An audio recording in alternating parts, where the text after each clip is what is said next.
এসো তারি পথে জীবন গড়ি। আল্লাহর নাম নিলে তাতে যদি সুখ মিলে, আল্লাহর নাম নিলে তাতে যদি সুখ মিলে, কেন সেই নাম থেকে দূরে সরে রই, কেন সেই নাম থেকে দূরে সরে রই। এসো কোরআনের ছায়া তলে সমবেত হই, এসো কোরআনের ছায়া তলে সমবেত হই। এসো আল্লাহ রাসূলের অনুগত হই, এসো কোরআনের ছায়া তলে সমবেত হই। আউযু বিল্লাহি মিনাশ শাইতানির রাজীম। বিসমিল্লাহির রাহমানির রাহিম। ইন্নাল্লাহা ওয়া মালাইকাতাহু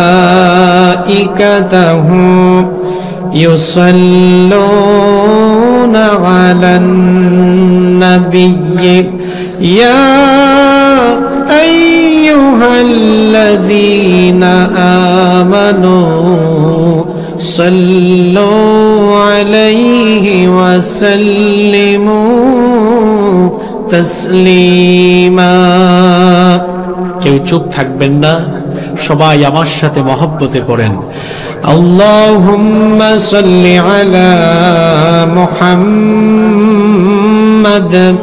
ওয়া আলা আলি মুহাম্মাদ কামা সাল্লাইতা আলা ইব্রাহিম ওয়া আলা আলি ইব্রাহিম ইন্নাকা হামিদুম মাজিদ।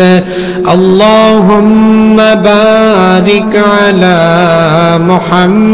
محمد وعلى آل محمد كما باركت على إبراهيم وعلى آل إبراهيم إنك حميد مجيد.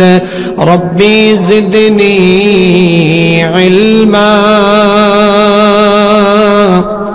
ربي زدني علما رب اشرح لي صدري ويسر لي أمري واحلل عقدة من لساني يفقه قولي. سبحانك لا علم لنا إلا ما علمتنا إنك أنت العليم الحكيم. صدق الله العظيم. আল্লাহু আল্লাহু তুমি জাল্লে জালালুহু, শেষ করা তো যায় না গেয়ে তোমার গুণগান। আল্লাহু আল্লাহু, আপনারা আল্লাহর নাম বলতে পারবেন না? কি পারবেন? সবাই পারবেন তো বলেন। আল্লাহু আল্লাহু তুমি জাল্লে জালালুহু, শেষ করা তো যায় না গেয়ে তোমার গুণগান। আল্লাহু আল্লাহু তুমি জাল্লে জালালুহু, শেষ করা তো যায় না গেয়ে তোমার গুণগান। তুমি কাদের গাফফার, তুমি জলিল জব্বার, তুমি কাদের গাফফার, তুমি জলিল জব্বার। অনন্ত অসীম তুমি রহিম রহমান। আল্লাহু আল্লাহু তুমি জাল্লে জালালুহু, শেষ করা তো যায় না গেয়ে তোমার গুণগান। আল্লাহু আল্লাহু তুমি মাটির আদমকে প্রথম সৃষ্টি করিয়া ঘোষণা করিয়া মাটির আদমকে প্রথম সৃষ্টি করিয়া ঘোষণা করিয়া দিলে শ্রেষ্ঠ বলিয়া, তাই নূরের ফেরেশতা করে আদমকে সেজদা। ও তাই নূরের ফেরেশতা করে আদমকে সেজদা। তুমি সবার চেয়ে দিলে মাটির মানুষকে সম্মান। আল্লাহু আল্লাহু তুমি জানলে জানানুহু, শেষ করা তো যায় না গিয়ে তোমার গুণগান। আল্লাহু আল্লাহু। শিশু মুসা নবীরে যখন দুশমনের ডরে সিন্ধুকে মরিয়া দিলে ভাষায় সাগরে। শিশু মুসা নবীরে যখন দুশমনের ডরে সিন্ধুকে ভরিয়া দিলে ভাষায় সাগরে। প্রাণে ছিল যাহার ভয় সেথায় পেল সে আশ্রয়। প্রাণে ছিল যাহার ভয় সেথায় পেল সে আশ্রয়। সেই দুশমনেরই হাতে তাহার বাঁচাইলে প্রাণ। আল্লাহু আল্লাহু তুমি জানলে জানানুহু, শেষ করা তো যায় না গিয়ে তোমার গুণগান। আল্লাহু আল্লাহু তুমি জানলে জানানুহু, শেষ করা তো যায় না গিয়ে তোমার গুণগান। তুমি কাদের গাফফার তুমি জালিল জাব্বার। তুমি কাদের গাফফার তুমি জালিল জাব্বার। অনন্ত অসীম তুমি রহিম রহমান। আল্লাহু আল্লাহু তুমি জানলে জানানুহু, শেষ করা তো যায় না গে তোমার গুণগান। আল্লাহু আল্লাহু।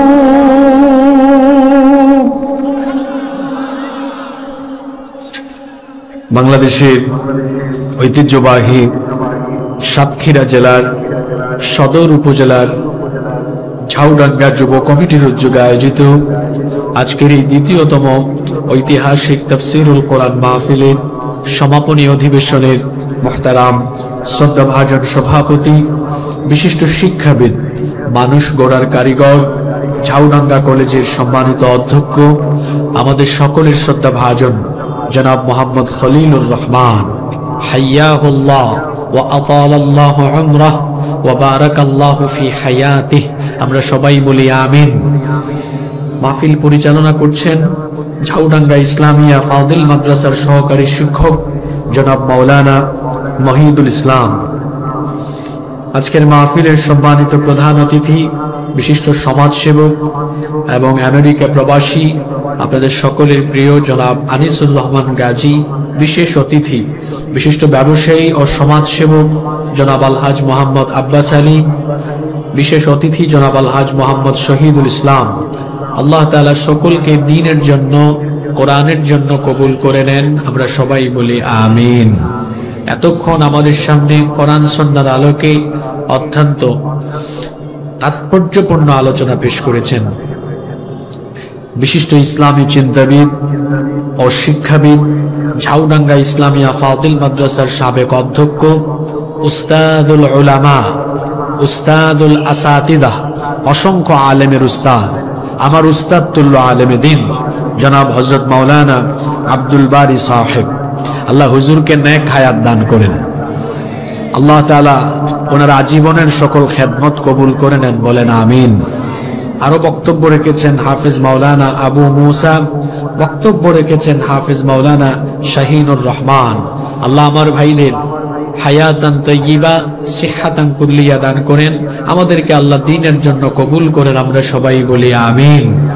উপস্থিত হযরত উলামায়ে কেরাম, আমার সামনে বসা সাতক্ষীরার বিভিন্ন অঞ্চল থেকে আগত সম্মানিত বাবারা, প্রিয় যুবক ভাইয়েরা, পর্দার আড়াল থেকে শ্রবণরতা মায়েরা, বোনেরা, উপস্থিত মিডিয়ার প্রিয় কর্মী এবং সাংবাদিক ভাইয়েরা, প্রিয় ঝাউডাঙ্গা তথা আমার প্রিয় সাতক্ষীরাবাসী, আপনারা সবাই কেমন আছেন?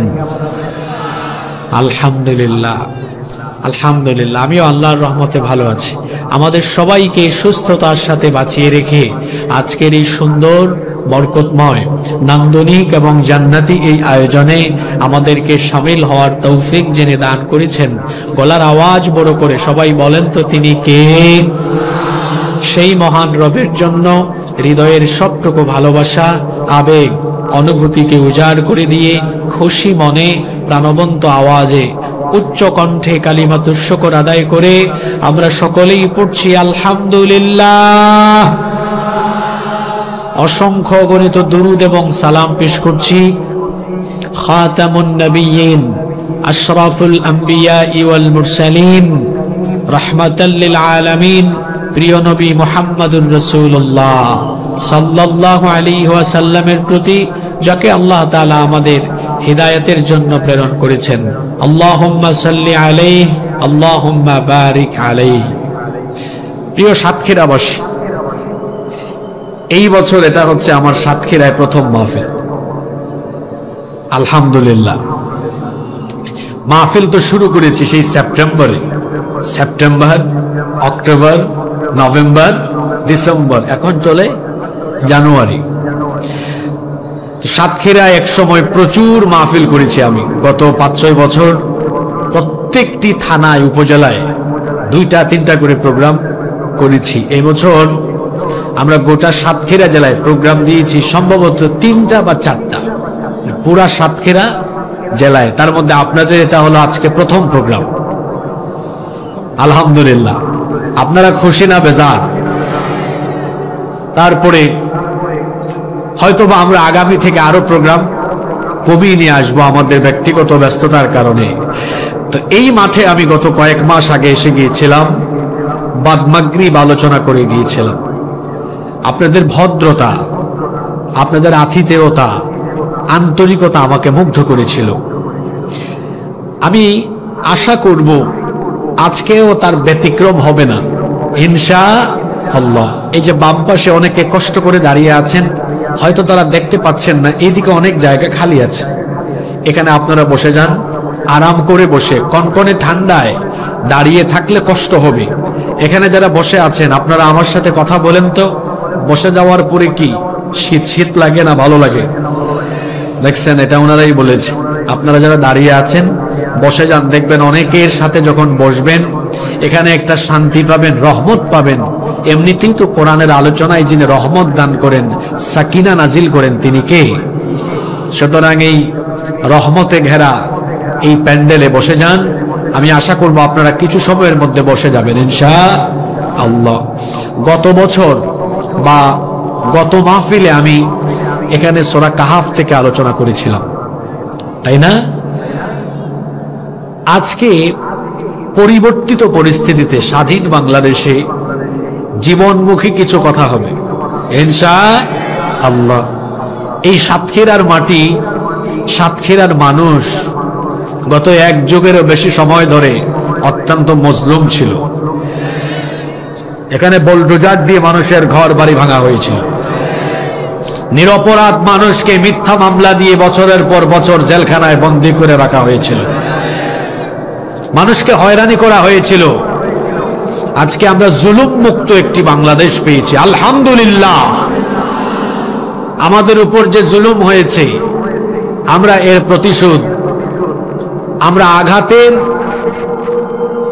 পরিবর্তে আঘাত করে নয়, বরং যে কারণে আমাদের উপরে নির্যাতন নিপীড়ন হয়েছে আল্লাহর দ্বীনের পথে চলার কারণে, আমরা আল্লাহর দ্বীনকে এই দেশে প্রতিষ্ঠা করে এর বদলা নিব ইনশাআল্লাহ। কারো বিরুদ্ধে আমাদের কোনো শত্রুতা নাই, আমাদের কোনো দুশ্মনী নাই। এক একটা মাহফিল আয়োজন করা সেই সময় ছিল অত্যন্ত চ্যালেঞ্জিং ব্যাপার।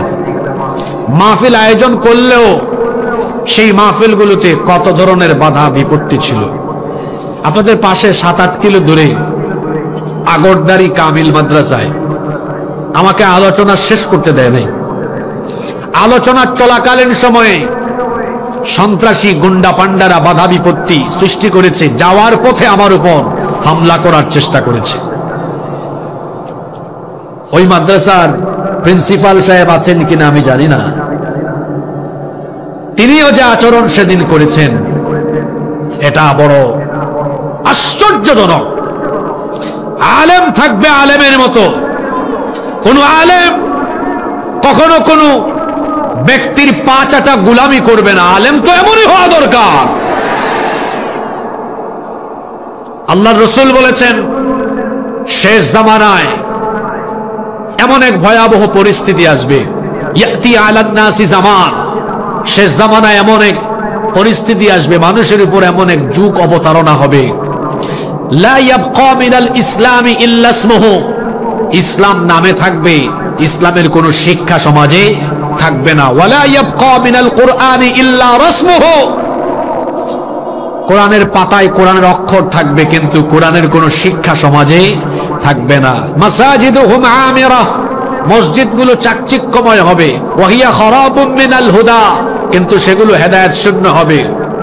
উলামাউহুম শাররুম মান তাহতা আদিমিস সামা, আর তাদের আলেমরা হবে আসমানের নিচে অত্যন্ত নিকৃষ্ট। আমরা গত 15 বছরে অনেক নিকৃষ্ট আলেম দেখেছি, যারা বাতিলের পদলেহন করে, বাতিলের পয়সা খেয়ে বাতিলের পদলেহন করেছে, জান্নাতীও বানিয়েছে। আমি আমার ভাষায় বলি, জালেমের পকেটের টাকা, বিরিয়ানি, জিলাপি যাদের গলা দিয়ে নামে, এই গলা দিয়ে কোনোদিনও হক কথা উচ্চারিত হয় না। হক কথা বলার জন্য ব্যক্তিত্ব লাগে, সাহসও লাগে। আমরা হকের পক্ষে ছিলাম, আছি, আমৃত্যু থাকবো ইনশাআল্লাহ। আমাদেরকে হকের পথে কবুল করেন। প্রিয় সাতক্ষীরাবাসী, আমরা অপ্রাসঙ্গিক কথা বলে সময় নষ্ট করতে চাই না। সরাসরি আমরা আল্লাহর কালাম থেকে হেদায়েতের নিয়তে কিছু কথা বলার এবং শুনবার চেষ্টা করব ইনশাআল্লাহ। আল্লাহ তাআলা আমাদেরকে হেদায়েতের নিয়তে আলোচনা শোনার তৌফিক দান করেন, আমরা সবাই বলি আমিন। এই পৃথিবীতে আমাদেরকে যিনি পাঠিয়েছেন, সবাই একবার গলার আওয়াজ বড় করে বলেন তো তিনি কে? সেই আল্লাহ আমাদেরকে পৃথিবীতে কেন পাঠিয়েছেন? কোরআনুল কারীমের 51 নম্বর সূরা সূরাতুয যারিয়াতের 56 নম্বর আয়াতে আল্লাহ তাআলা বলছেন, ওয়ামা খালাকতুল জিন্না ওয়াল ইনসা ইল্লা লিয়াবুদুন, আমি জিন এবং মানব জাতিকে আমার গোলামি ছাড়া অন্য কিছুর জন্য সৃষ্টি করি নাই। আমাদেরকে যার গোলামির জন্য সৃষ্টি করা হয়েছে, জোরে বলেন তো তিনি কে? সেই আল্লাহর গোলামি করতে হবে কতক্ষণ? আল্লাহ তাআলা বলছেন, ওয়া'বুদ রাব্বাকা হাত্তা ইয়াতিয়াকাল ইয়াকিন, তোমাদের কাছে মৃত্যু আসবে না যতক্ষণ আল্লাহর ইবাদত করতে হবে ততক্ষণ। তাহলে আমাদেরকে যার গোলামির জন্য সৃষ্টি করা হয়েছে, পুরুষোচিত কণ্ঠে গলার আওয়াজ বড় করে সবাই বলেন তো তিনি কে?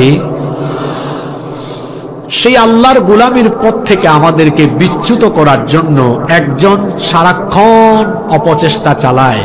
আপনারা সবাই তার নাম জানেন, তার নাম হলো শয়তান। জোরে বলেন তার নাম কি? আমাদের ব্যাপারে আল্লাহর একটা ওয়াদা আছে, আমাদের ব্যাপারে শয়তানেরও একটা ওয়াদা আছে। শুনতেছেন তো আপনারা? আমাদের ব্যাপারে আল্লাহর ওয়াদা কি?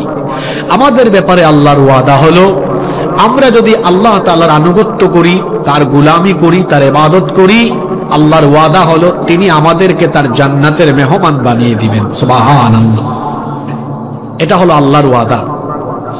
আর আমাদের ব্যাপারে শয়তানের ওয়াদা কি? আমাদের ব্যাপারে শয়তানের ওয়াদা হলো সে আমাদেরকে জান্নাত থেকে লাইনচ্যুত করে, জান্নাতের পথ থেকে লাইনচ্যুত করে জাহান্নামে নিয়ে যাবে। আমাদের ব্যাপারে এই ওয়াদা কার? শয়তানের। তাকে যখন জান্নাত থেকে বের করে দেওয়া হলো, তখনই সে প্রতিজ্ঞাবদ্ধ হয়েছে। রব্বুল আলামিন যখন ইবলিসকে সাজদা না দেওয়ার অপরাধে জান্নাত থেকে বের করে দিলেন, তখন সে আল্লাহর কাছে আবেদন জানালো, রব্বি আনজিরনি ইলা ইয়াউমি ইউবআসুন,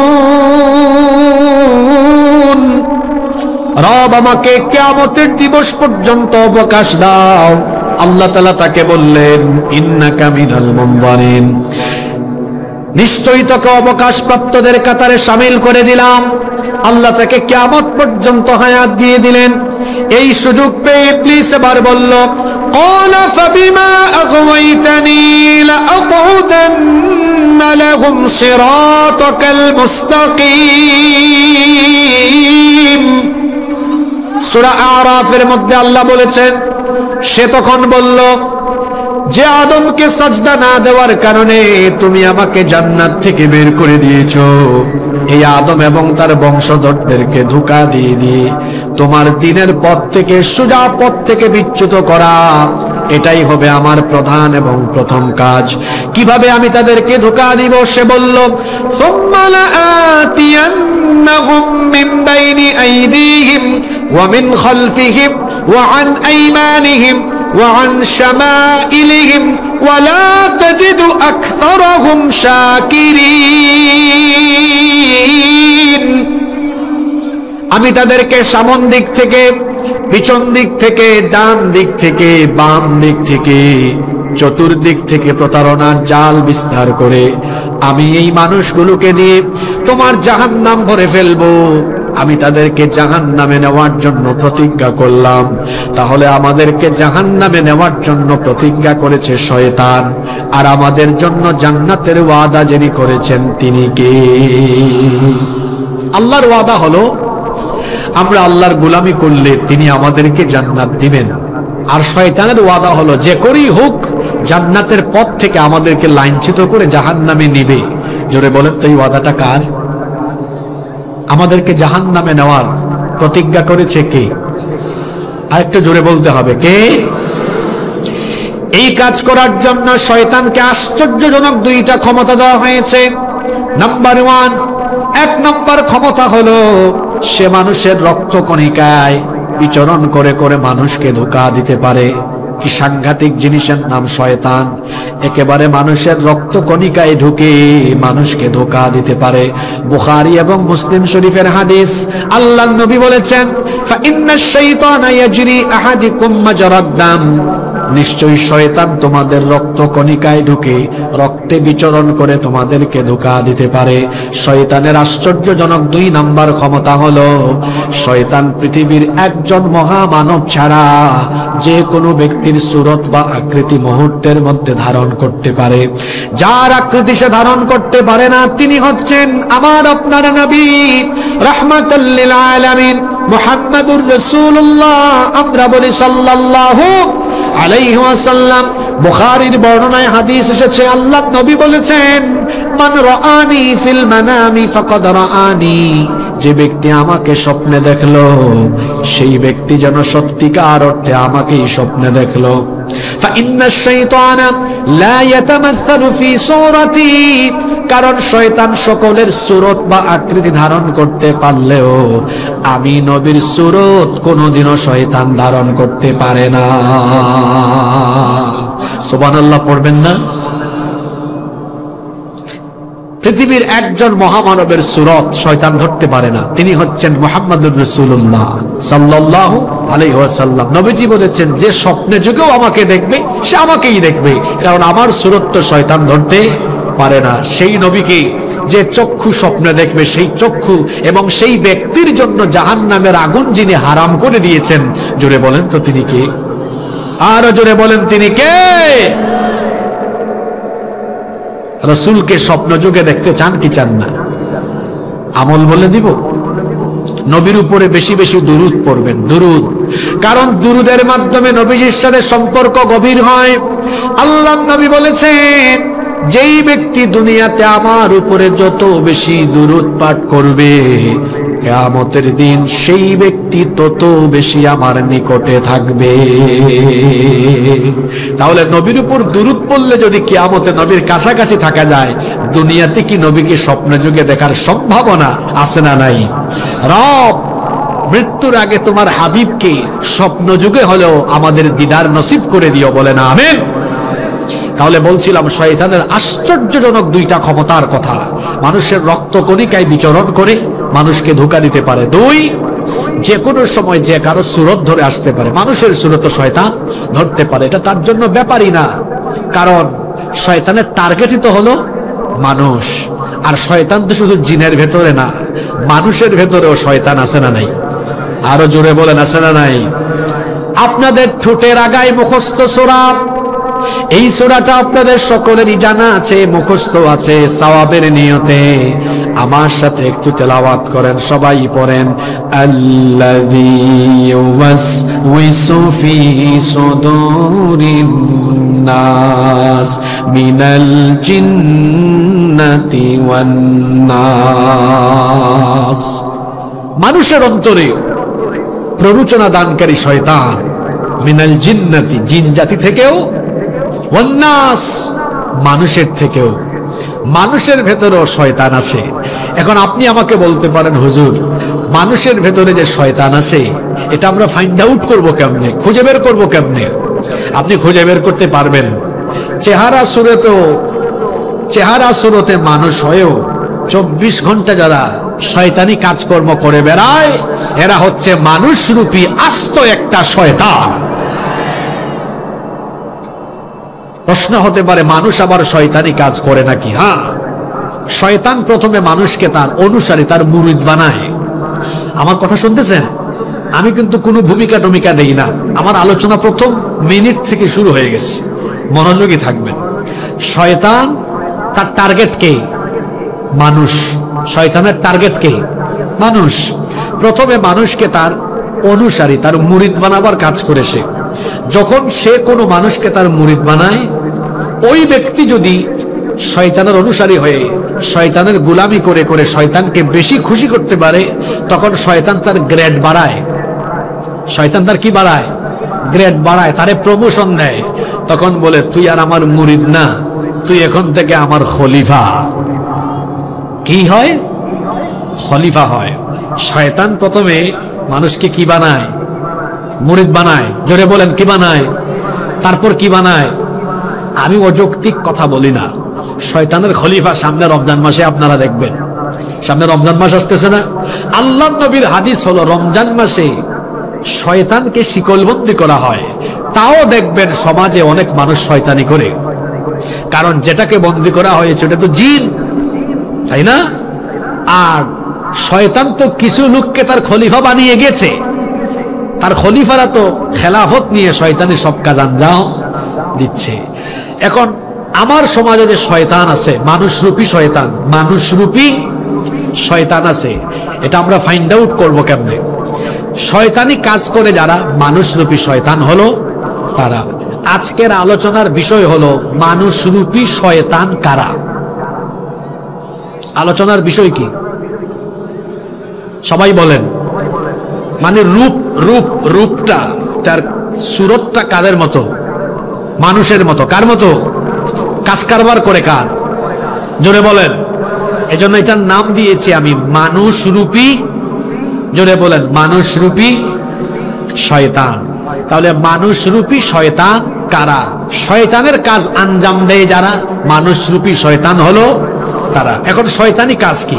শয়তানি কাজ বহু আছে, কিন্তু আমি আজকে আপনাদের সামনে এমন 5টি শয়তানি কাজ, এমন 5টি শয়তানি কাজের কথা বলবো যেটা আপনার এলাকায় আছে, সারা বাংলাদেশে আছে।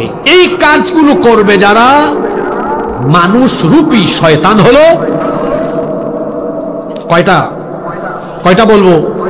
সবাই রেডি? রেডি তো? চলেন আরম্ভ করি। কেউ উঠাউঠি করেন না, নইলে বিপদে পড়বেন। মানুষ ভাববে, বলছি এই পয়েন্টটা তার সাথে মিলছে। বুঝতে পেরেছেন? সাবধান থাকেন। নাম্বার 1, 1 নাম্বার, সাজদার টাইমে আল্লাহকে সাজদা না দেওয়া। এটা মুমিনের কাজ না শয়তানের কাজ? কথাটা কি বললাম? সাজদার টাইমে আল্লাহকে সাজদা না দেওয়া, এটা মুমিনের কাজ না শয়তানের কাজ?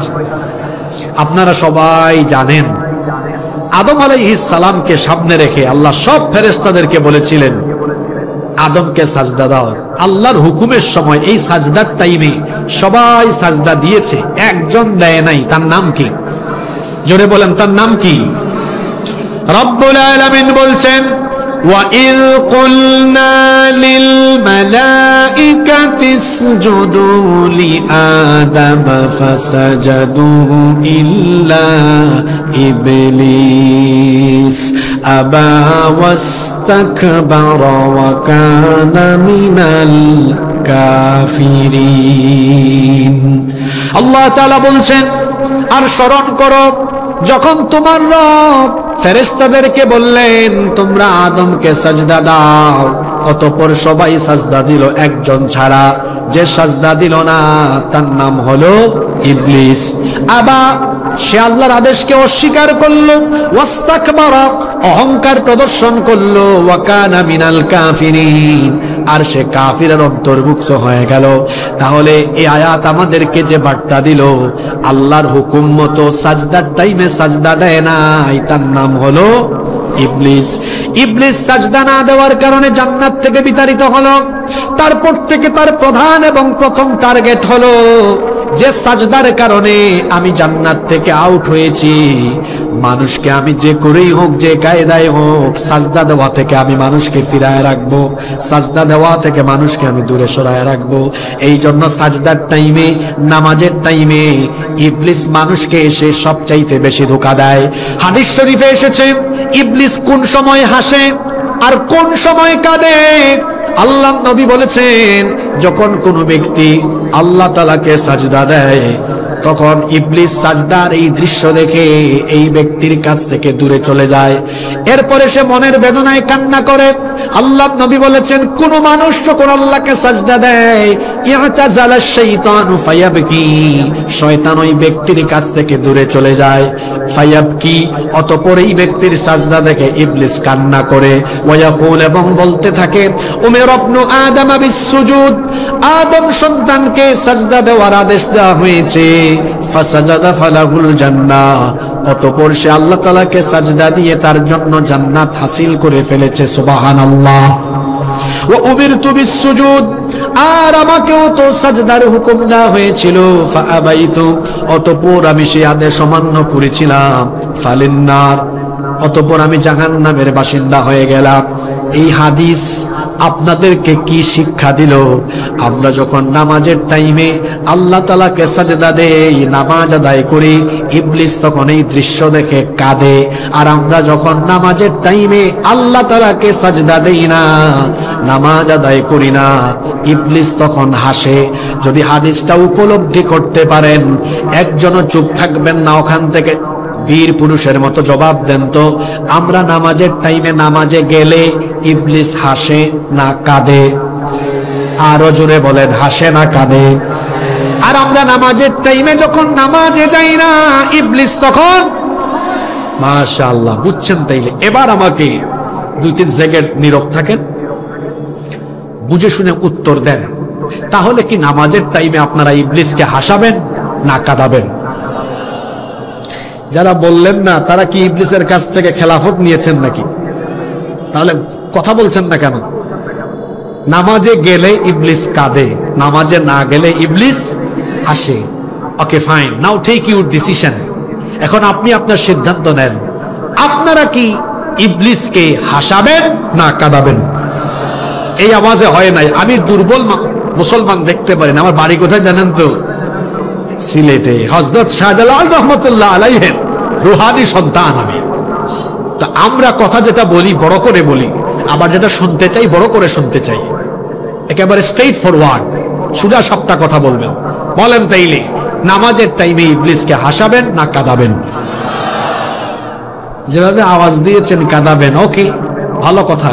তো যদি কাঁদাতেই চান, আজকের ফজর কোথায়? জোহর কোথায়? আসর কোথায়? মাগরিব কোথায়? এশা কোথায়? ওই জবাব দিয়েছেন আমার জাতীয় কবি। জাতীয় কবিকে আমি বড় মহব্বত করি।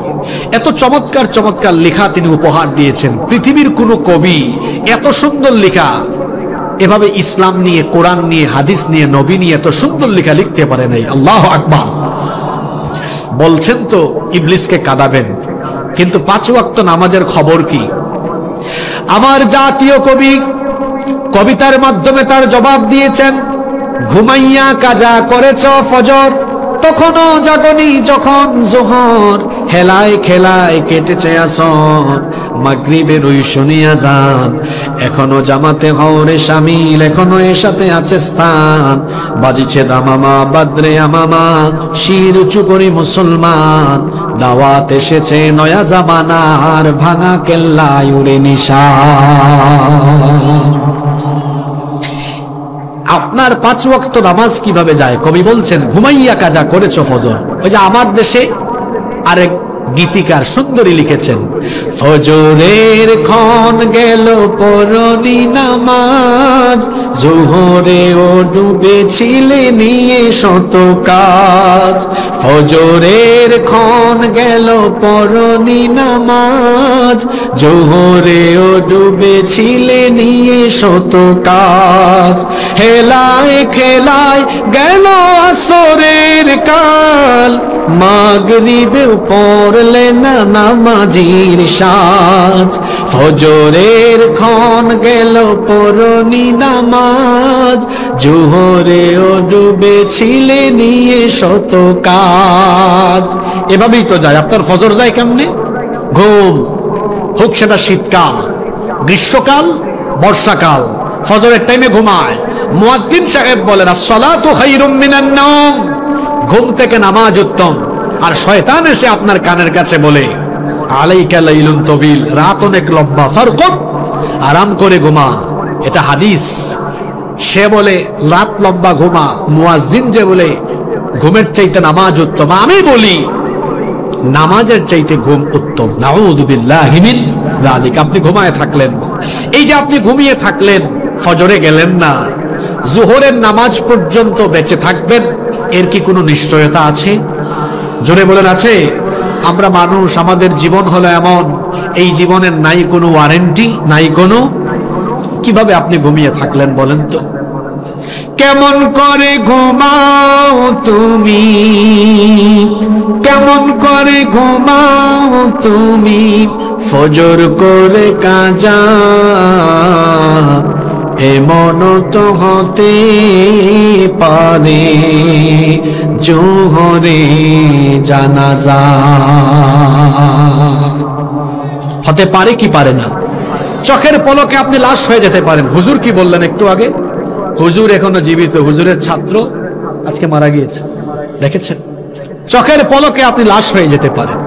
চোখের পলকে তুমি হতে পারো লাশ, চিরতরে বন্ধ হবে তোমার নিঃশ্বাস। চোখের পলকে তুমি হতে পারো লাশ, চিরতরে বন্ধ হবে তোমার নিঃশ্বাস।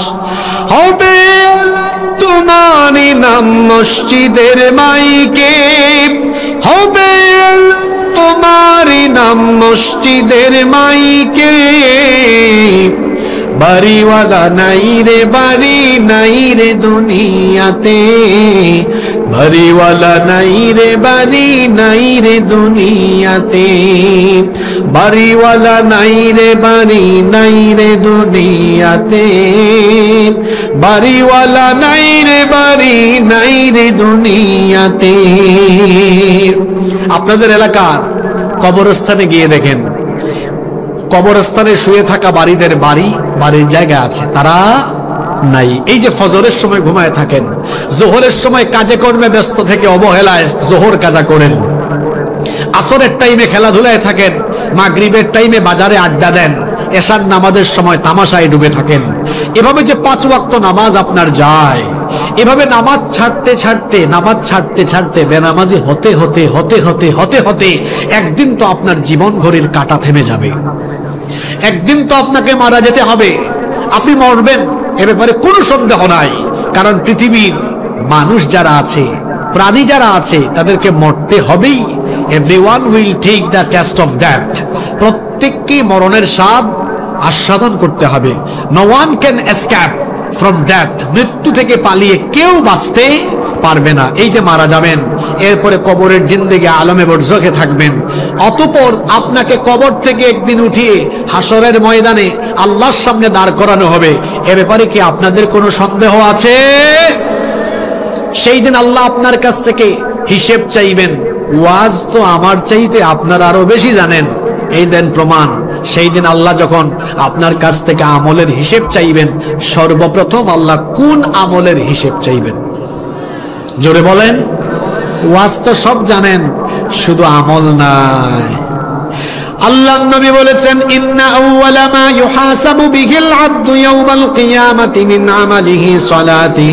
আল্লাহ নবী বলেছেন, নিশ্চয়ই কিয়ামতের ময়দানে তোমাদের কাছ থেকে আল্লাহ তাআলা প্রথম যে আমলের হিসেব চাইবেন সেটা হলো বান্দারে নামাজ নামাজ নামাজ ঠিক মতো আদায় করেছো কিনা।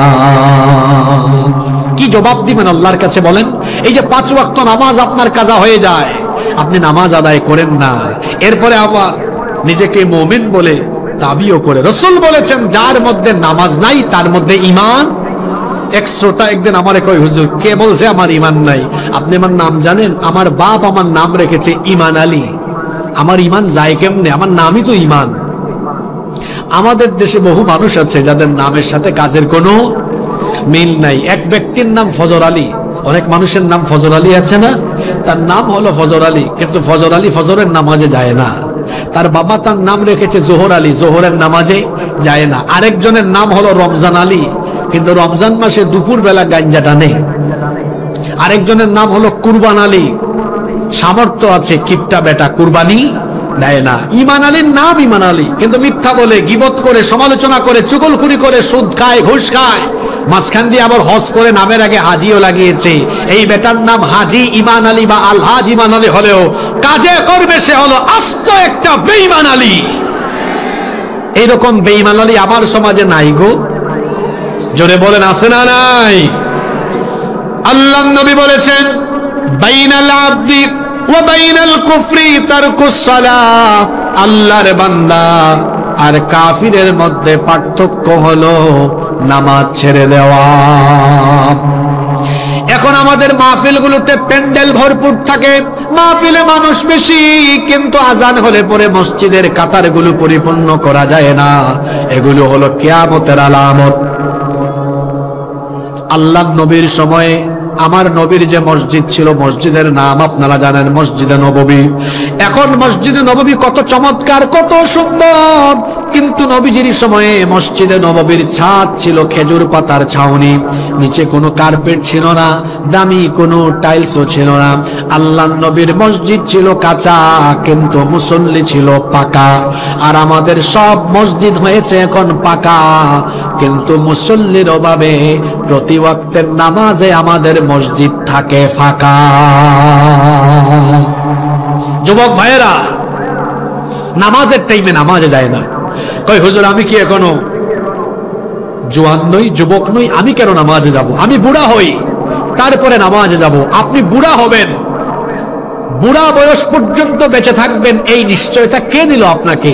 কত যুবক তো যৌবনকালে মারা যাচ্ছে। আমরা সমাজে এমন বহু চিত্র দেখি, বাবা জীবিত, বাবা ছেলের লাশ কবরে নামায়, দাদা জীবিত, দাদা নাতির লাশ কবরে নামায়। আছে না নাই? যুবক ভাইয়েরা, কিপ ইন ইউর মাইন্ড, মনে রাখবেন, there is no serial of death. মৃত্যুর কোন সিরিয়াল। প্রথমে আসেন দাদা, তারপরে বাবা, এরপরে ছেলে, তারপরে দাদার ঘরে নাতি হয়। এই রকম দুনিয়াতে আসার সিরিয়াল আছে, যাওয়ার কোনো সিরিয়াল নাই। যাওয়ার সময় সিরিয়াল ব্রেক হয়ে যায়। সেজন্য শয়তানের ধোকায় পড়ে নামাজ ছাড়বেন না। যৌবন বয়সে ইবাদতের দাম কম না বেশি? যৌবন বয়সের ইবাদতের 2টা বেনিফিট আছে। জোরে বলেন তো কয়টা? একটা বেনিফিট পাবেন দুনিয়ায়, আরেকটা পাবেন আখিরাতে। দুনিয়ার বেনিফিটটা হলো, ও আমার যুবক ভাইয়েরা, যদি বেঁচে থাকেন বুড়া হন, তো বুড়া হলে তো কত সমস্যা, কোমরে সমস্যা, মেরুদণ্ডের সমস্যা, হাঁটুতে ব্যথা, লম্বা সময় রুকু সাজদা করা যায় না, যৌবনকালের মতো টাইম নিয়ে বেশি সময় নামাজ আদায় করা যায় না। কোনো মতে নামাজটা যখন আদায় করে, ফেরেশতা জিজ্ঞেস করে, আল্লাহ তোমার এই বান্দা কোনো মতে নামাজটা আদায় করেছে, সওয়াব কেমনে লিখবো, কতটুকু দিব? যেভাবে আদায় করেছে ঠিক ততটুকু। আল্লাহ বলেন, এই বান্দার আমল নামা পেছন দিকে উল্টাও, পেছন ফিরে যাও, দেখো তার যৌবনকালে সে কি করেছে। ফেরেশতা বলে, আল্লাহ, তোমার এই বান্দা তো যৌবনকালে আজান হলেই সামনের কাতারে গিয়ে জামাতে নামাজ আদায় করেছে, তাহাজ্জুদও পড়তো, তখন খুব সুন্দর করে তোমাকে সাজদা দিত, লম্বা সময় নিয়ে নামাজ আদায় করত। আল্লাহ বলেন, এখন আমার বান্দা শারীরিক অক্ষমতার কারণে বুড়া হয়ে গিয়েছে, আগের মতো নামাজ টাইম নিয়ে আদায় করতে পারে না, এখন কোনো মতে আদায় করে সওয়াবটা কোনো মতে দিও না, যেহেতু আমার বান্দার যৌবনকাল আমাকে দিয়ে দিয়েছে, আমাকে খুশি করেছে, আমিও তাকে খুশি করব, সওয়াব এখন যৌবনকালের মতো লিখতে থাকো। সুবহানাল্লাহ। দুনিয়ায় ফায়দা পেলেন, আখিরাতে কি ফায়দা আছে? হাসরের ময়দান তো বড় ভয়াবহ, সূর্য মানুষের মাথার নিকটে, হাসরের ময়দান তামায় পরিণত হয়ে যাবে, গুনাহগারদের মাথার চান্দি ফেটে মগজ বেয়ে বেয়ে পড়তে থাকবে, মানুষের মুখের ভেতর থেকে জিহবা বের হয়ে কুকুরের মতো ঝুলে থাকবে নাভি পর্যন্ত। আল্লাহ বলবেন, ঝাউডাঙ্গার যুবকেরা কোথায়? ফেরেশতারা বলবে, আল্লাহ, ঝাউডাঙ্গার যুবকদেরকে দিয়ে কি করবেন? সাতক্ষীরার যুবকদেরকে দিয়ে আপনি কি করবেন? আল্লাহ বলবেন, সাতক্ষীরার যুবকগুলাকে ডেকে আনো। কেন তাদেরকে ডাকতেছি বুঝো না? গোটা হাসরের ময়দান কি বিভৎস পরিস্থিতি, এখানে কোনো গাছপালা নাই, বৃক্ষরাজি নাই, কোথাও কোনো ছায়া নাই। এই সাতক্ষীরার যুবকেরা আমাকে যৌবনকালে এত সাজদা দিয়েছে, যৌবনকালে আমাকে ইবাদত করে, আমার ইবাদত করে আমাকে খুশি করেছে, আজকে আমি তাদেরকে খুশি করতে চাই, হাসরের মাঠে তাদের জন্য কষ্ট না হয়, সাতক্ষীরার যুবক ছেলেদেরকে ডেকে এনে আমার আরশে আজিমের ছায়ার নিচে জায়গা দান করো। আল্লাহু আকবার। সাতক্ষীরার যুবক ভাইরা কি সেই দিন আল্লাহর আরশে আজিমের নিচে জায়গা পেতে চায় না? আরো জোরে বলেন, চান কি চান না? কারা কারা চায় না হাত তুলেন। আপনি আবার কোন দিক থেকে কি বুঝে স্লোগান মারলেন? দুই একজন আবেগের চোটে হাত তুলে ফেলছে, অসুবিধা নাই, আবার নামাই ফেলছে। আমরা সবাই আরশে আজিমের নিচে জায়গা পেতে চাই কি চাই না? আরো জোরে বলেন, চাই কি চাই না? তাহলে যৌবন জীবন আল্লাহর রাহে বিলিয়ে দিতে কারা কারা রাজি আছেন? আল্লাহকে দেখান। মাশাআল্লাহ, মাশাআল্লাহ। আল্লাহ সবাইকে কবুল করেন। হাত তুলুন, আমান বলেন আমিন। আমার যুবক ভাইয়েরা, নামাজ ছাড়বেন না, নামাজ ছাড়বেন না। এখানে আমার দিকে তাকান, এখানে যদি 5 জন ব্যক্তি পা থেকে এই এতটুকু বুক পর্যন্ত অংশ থাকে, অপূর্ণাঙ্গ অংশ, অপূর্ণাঙ্গ দেহ, তাদের মাথা নাই, কারো মাথা নাই, বলেন তো আপনারা এই 5 জন ব্যক্তির মাথা ছাড়া এই পা থেকে বুক পর্যন্ত এই অপূর্ণাঙ্গ দেহ দেখে সাথে সাথে কি তাদের পরিচয় পাওয়া যাবে? তাহলে বোঝা গেল 3.5 হাত বডির মধ্যে সবচেয়ে গুরুত্বপূর্ণ অংশ হলো এই মাথা, এটা থাকলে পরিচয় পাওয়া যায়। ইসলামের ইবাদতের মগজ হলো মাথা, হলো নামাজ। আসসালাতু হিয়া রাসুল ইবাদাহ, ইসলামের ইবাদতের মগজ বা মাথা হলো নামাজ।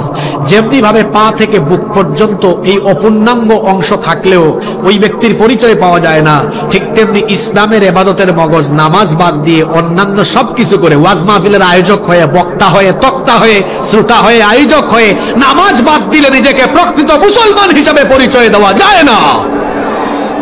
সবার আগে কি? জোরে বলেন। নামাজে গেলে আল্লাহকে সাজদা দেওয়া হয়, সাজদার টাইমে, নামাজের টাইমে আল্লাহকে সাজদা না দিলে খুশি হয় কে? জোরে বলেন, খুশি হয় কে? আমরা কি শয়তানকে খুশি করব? নামাজের টাইমে নামাজে গেলে খুশি হন কে? আমরা খুশি করব কাকে? জোরে বলতে হবে, কাকে? আল্লাহকে খুশি করতে হলে আজান হলে কোথায় যেতে হবে? এতদিন যা করার করে ফেলছি, ভুল করছি আমরা। আজকে এই মাহফিলে কি আমরা তওবা করে আমরা কি এই সিদ্ধান্ত নিতে পারি না যে যতদিন বেঁচে থাকবো, এতদিন ভুল করে ফেলছি আমরা জানতাম না নামাজে না গেলে ইবলিস হাসে, আমরা জানতাম না। আজকে আল্লাহর নবীর হাদিস জেনেছি, নামাজে গেলে শয়তান কাঁদে, না গেলে শয়তান হাসে। আমরা এতদিন ভুল করেছি, কিন্তু আজকে তওবা করে আমরা কি আজকে এই নতুন সিদ্ধান্ত নিতে পারি না? নামাজের টাইমে নামাজ আদায় করে ইবলিসকে কাদায়া সাতক্ষীরা থেকে ইবলিসকে তাড়িয়ে দিব। পারবো? এই ওয়াদা করতে পারবো? কারা কারা রাজি আছেন? আল্লাহর হাতটা দেখানো। মাশাআল্লাহ, মাশাআল্লাহ। আল্লাহ সবাই হাত কবুল করেন। তাহলে 1 নাম্বার শয়তানি কাজ, যেটা করলে শয়তান খুশি হয়, সেটা কি? আল্লাহকে সাজদা না দিলে, নামাজে না গেলে আমরা কি শয়তানকে খুশি করব? কাকে খুশি করব? সালাত কায়েম করো, সালাত কায়েম করো, হবে সম্মানী তুমি, হবে জান্নাতি তুমি, দেবে কাল হাসরে শীতল ছায়া আরশে আযীম, রব্বিয়াল আলা রব্বিয়াল আযীম, রব্বিয়াল আলা রব্বিয়াল আযীম। সুবহানাল্লাহ পড়েন। আপনাদের মনোযোগ থাকবে তো? হ্যাঁ, আওয়াজ তো বড় কম হলো, মনোযোগ থাকবে তো? আমি জানি মা বোনরা আপনাদের চেয়ে ডবল আছে, তাদের উদ্দেশ্য কথা আছে গেল এক, মনোযোগ আছে। 2 নাম্বার পয়েন্টটা বেশিরভাগ কথা থাকবে যুবকদের উদ্দেশ্যে। যুবকেরা আছে না ঘুমাই গেছে? 2, সময় নষ্ট করা, এটা আরেকটা ইবলিসি কাজ, শয়তানি কাজ। সময় অপচয় করা এটা সম্পদ এবং টাকা অপচয়ের চাইতেও আরো বেশি ডেঞ্জারাস। কারণ সম্পদ অপচয় করলে, সম্পদ নষ্ট করলে, টাকা অপচয় করলে, টাকা নষ্ট করলে টাকা পাওয়া যায়, কিন্তু সময় চলে গেলে সময় আর পাওয়া যায় না। আমার দিকে তাকান, এখন 2000 কত সাল? 25 সাল। 2015 সালে যদি ঝাউডাঙ্গা বাজারের কোনো ব্যবসায়ী 10 লক্ষ টাকা ক্ষতিগ্রস্ত হয়, 2025 সালে 20 লক্ষ টাকা আবার লাভ করার সুযোগ আসতে পারে কি পারে না? জোরে বলেন। এই ঝাউডাঙ্গার কোনো ব্যক্তি যদি 2015 সালে 10 বিঘা জমি হারিয়ে ফেলে, ক্ষতিগ্রস্ত হয়ে যায়, তাহলে 25 সালে আবার নতুন করে 20 বিঘা জমির মালিক হওয়ার সুযোগ আসতে পারে কি পারে না? এই 2টা উদাহরণ দিয়ে কি বোঝাতে চাইলাম? টাকা নষ্ট হলে, টাকা গেলে টাকা পাওয়া যায়, সম্পদ গেলে সম্পদও পাওয়া যায়। কিন্তু আপনারা আমাকে বলেন তো, আমাদের জীবন থেকে যে সাল, যে বছর, যে মাস, যে দিন, যে সময় চলে গেল, আমরা কি কোনোদিন কোনো কিছু দিয়ে সেই সময়কে আর ফিরিয়ে আনতে পারবো? জোরে বলেন, পারবো? সময়কে কাজে লাগিয়ে সম্পদশালী হওয়া যায়, কিন্তু সম্পদ দিয়ে জীবনের ফেলে আসা সময়কে আর ফিরিয়ে আনা যায়?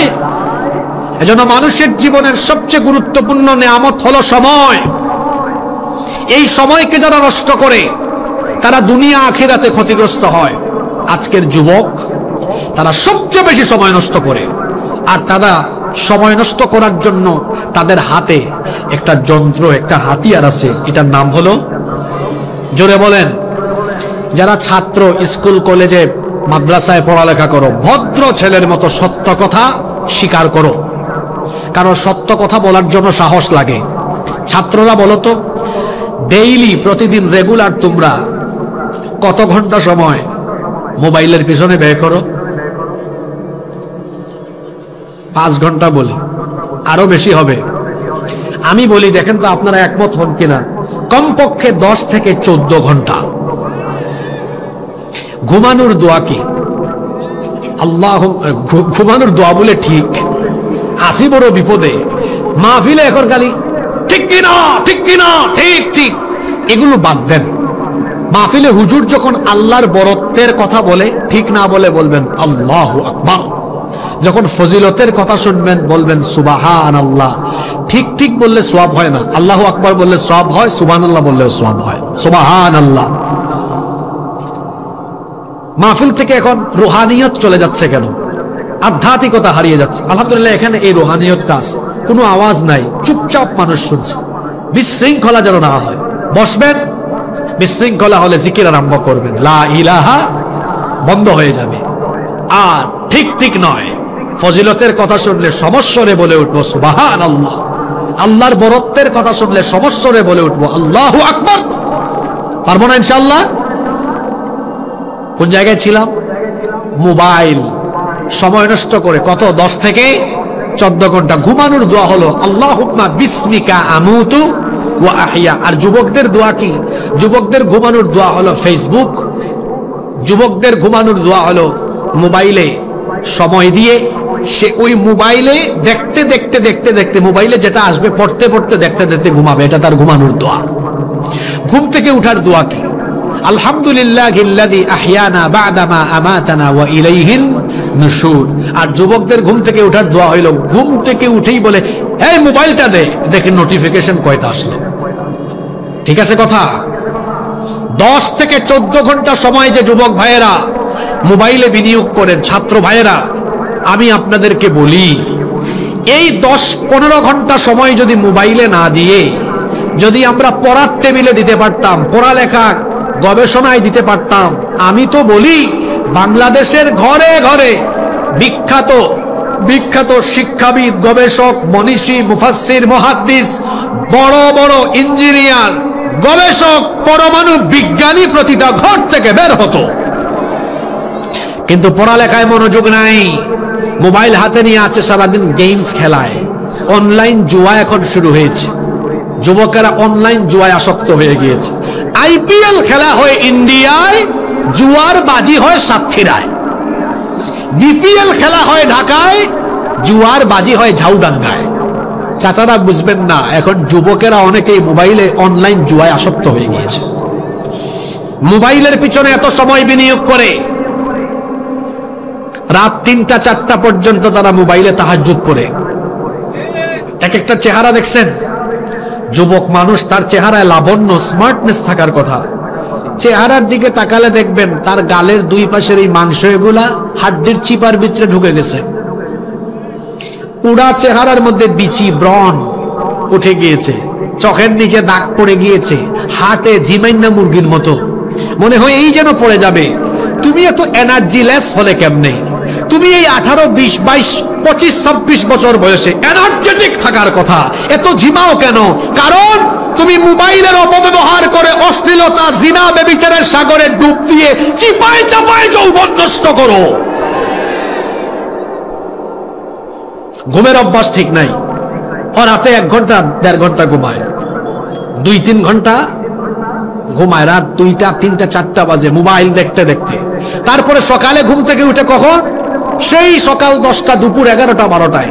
সকালের নাস্তা আর খায় না। এই যে খাদ্যাভ্যাসে অনিয়মের কারণে তার পেটের ভেতরে গ্যাসের কারখানা, এত গ্যাস জমেছে, ও যখন এরকম খোলামেলা সুন্দর পরিবেশে যায় আওয়াজ ছাড়া বায়ু দূষণ করে। আশা করি বুঝাতে পেরেছি। ওর ঘুমের অভ্যাস ঠিক নাই, আমি আপনাদেরকে হাসানোর জন্য কথাটা বলে নেই, এগুলো বাস্তবিক কথা। এর ঘুমের অভ্যাস ঠিক নাই, এজন্য খাদ্যাভ্যাসে অনিয়ম চলে এসেছে। এরকম অনিয়মে চলতে চলতে যুবক ভাইয়েরা কম বয়সে নিজেকে স্বাস্থ্য ঝুঁকিতে ফেলে দিচ্ছে। আমার যুবক ভাইদেরকে বলবো, সময় নষ্ট করো না, সময়ের চেয়ে দামি কোনো সম্পদ পৃথিবীতে আর নাই। কিভাবে আমাদের সময় যাচ্ছে?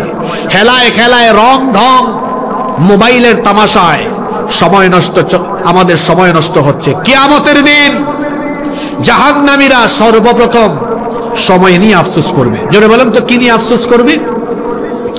সময় নিয়ে আফসোস করবে। আফসোস করে তারা বলবে, ইয়াকুলু ইয়া লাইতানি কদ্দামতু লিহায়াতি, হায় দুর্ভাগ্য, আফসোস আমার, দুনিয়ার জীবনটাকে যদি আমি কাজে লাগিয়ে কিছু নেক আমল আগেই পাঠিয়ে আসতাম, তাহলে আজ আমাকে এমন দুর্বিপাকে পড়া লাগতো না। কেন আমি সময়কে কাজে লাগালাম না? সময়টাকে যদি কাজে লাগাতাম আজকে আমার এই পরিণতি হতো না। যুবক ভাইয়েরা সহ মা বাবা, এখানে যারা এসেছেন, ভাইয়েরা বোনেরা, সবাইকে আমি বলছি, সময়কে কখনো অপচয় করবেন না, সময় নষ্ট করবেন না। মানুষের দুনিয়ার জীবনটা হলো, এই দুনিয়াটা হলো পরীক্ষার হলের মতো। দেখেন, আমি আমাদের জীবনকে পরীক্ষার হলের সাথে কেন তুলনা করলাম? পরীক্ষার হলে আলিম, ফাজিল, কামিল, এসএসসি, ইন্টারমিডিয়েট পরীক্ষার্থী পরীক্ষার হলে যখন ঢুকে তার জন্য 3 ঘন্টা সময় বরাদ্দ থাকে। আমরাও যারা দুনিয়া নামক পরীক্ষার হলে এসেছি, আমাদের জন্য নির্দিষ্ট সময় বরাদ্দ আছে। পরীক্ষার হলে যেমন নির্দিষ্ট সময় শেষ হয়ে গেলে হলের পরিদর্শক খাতা টান দিয়ে নিয়ে চলে যান, ঠিক তেমনি আমার আপনার নির্দিষ্ট হায়াত যখন ফুরিয়ে যাবে, মালাকুল মউত এসে সুযোগ দিবেন না, দেহ থেকে রূহটা নিয়ে চলে যাবেন।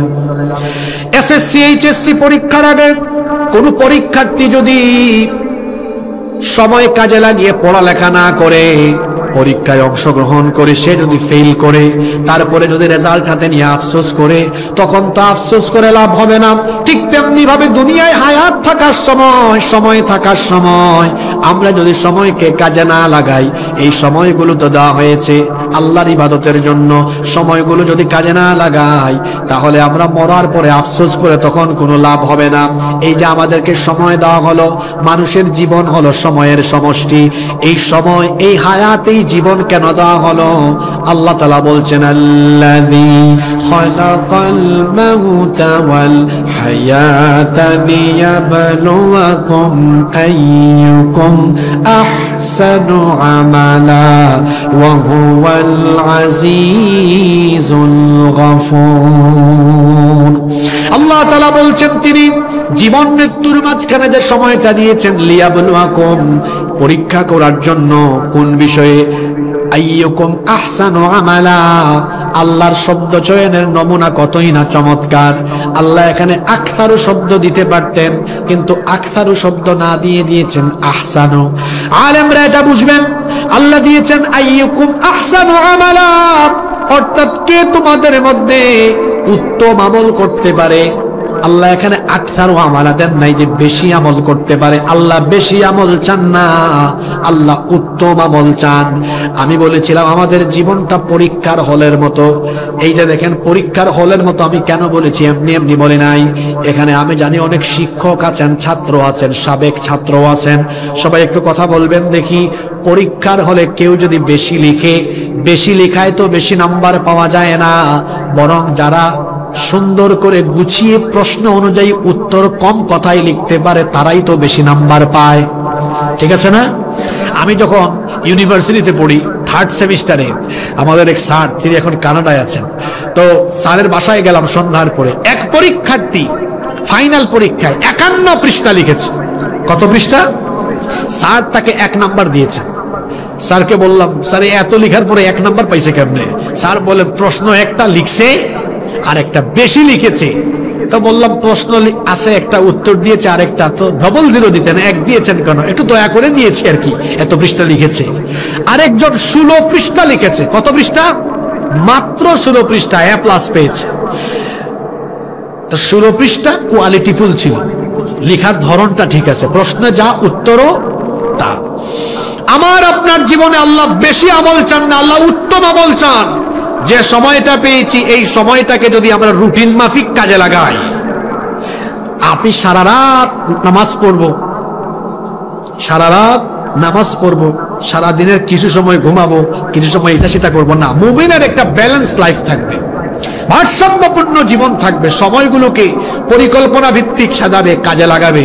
যদি কাজে লাগাতে পারে, এই পরিকল্পনা ভিত্তিক সময়কে যদি অল্প অল্প করেও কাজে লাগায়, আল্লাহ এই সুন্দর সুন্দর আমলগুলোকে কবুল করে জান্নাত দিয়ে দিবেন। সুবহানাল্লাহ পড়েন। এই জন্য সময় নষ্ট করবেন না। 5 ওয়াক্ত নামাজে তো বেশি সময় না, সব মিলিয়ে 1 ঘন্টা। এরপরে কাজের জন্য সময়গুলো বরাদ্দ করেন। অনেকে আছে সকালবেলা ঘুমায় থাকে, সকালে ঘুমাবেন না। আল্লাহর নবী বলেছেন, আল্লাহুম্মা বারিক লি উম্মতি ফি বুকুরিহা, হে আল্লাহ আমার উম্মতের সকালবেলা যারা কাজ আরম্ভ করে তাদের কাজের মধ্যে বরকত দাও। বলেন সুবহানাল্লাহ। এজন্য সময় নষ্ট করবেন না। সময় গেলে সময় আর কখনো কোনোদিন ফিরে আসে না।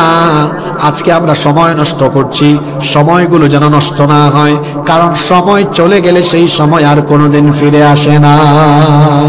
সময় গেলে সময় ফিরে। এজন্য তো কবি মতিউর রহমান মল্লিক যথার্থই লিখেছেন, যায় যায় যায় যায় দিন চলে যায়, কোরআন পড়লাম না, কত নোবেল নাটক পড়লাম, হাদিস ধরলাম না। যায় যায় যায় যায় দিন চলে যায়, কোরআন পড়লাম না, কত নোবেল নাটক পড়লাম, হাদিস ধরলাম না। সত্যিকারের খাঁটি মুমিন মুসলিম হলাম না যে, কেউ কি জানে সেই ঘড়িটা লাগবে কই দিন কাজে। ঠিক ঠিক ঠিক ঠিক যে ঘড়িটা বাজে, ঠিক ঠিক বাজে, কেউ কি জানে সেই ঘড়িটা লাগবে কই দিন কাজে। হায় হায় হায় হায় আসল ঘড়ির অর্থ বুঝলাম না, সময় থাকতে সময়ের মূল অর্থ খুঁজলাম না। হায় হায় হায় হায় আসল ঘড়ির অর্থ বুঝলাম না, সময় থাকতে সময়ের মূল অর্থ খুঁজলাম না। খাইলাম দাইলাম ঘুরলাম শুধু এই দুনিয়ার মাঝে, কেউ কি জানে সেই ঘড়িটা লাগবে কই দিন কাজে। কেউ কি জানে সেই ঘড়িটা লাগবে কই দিন কাজে। ঠিক ঠিক ঠিক ঠিক যে ঘড়িটা বাজে, ঠিক ঠিক বাজে, কেউ কি জানে সেই ঘড়িটা লাগবে কই দিন কাজে। জীবন ঘড়ি থেমে যাবে একদিন, সময় চলে যাচ্ছে, ফুরিয়ে যাচ্ছে। এখানে যখন সালাম দিয়েছিলাম সময়টা চলে গেল, আমি আর কোনোদিন পাবো না। এখন যে কথাটা বললাম এই সময়টাও চলে গেল, আর কোনোদিন এই সময় ফিরে আসবে? সময় অপচয় করবেন না। ইন্নাল মুবাযযিরিনা কানু ইখওয়ানাশ শায়াতিন, নিশ্চয়ই অপচয়কারী শয়তানের ভাই। অপচয়কারী কার ভাই? সময় নষ্ট করব না। যুবক ভাইয়েরা কথা দেন, মোবাইলের, আমি মোবাইল ব্যবহার করতে নিষেধ করছি না, মোবাইলের অপব্যবহার করতে নিষেধ করছি।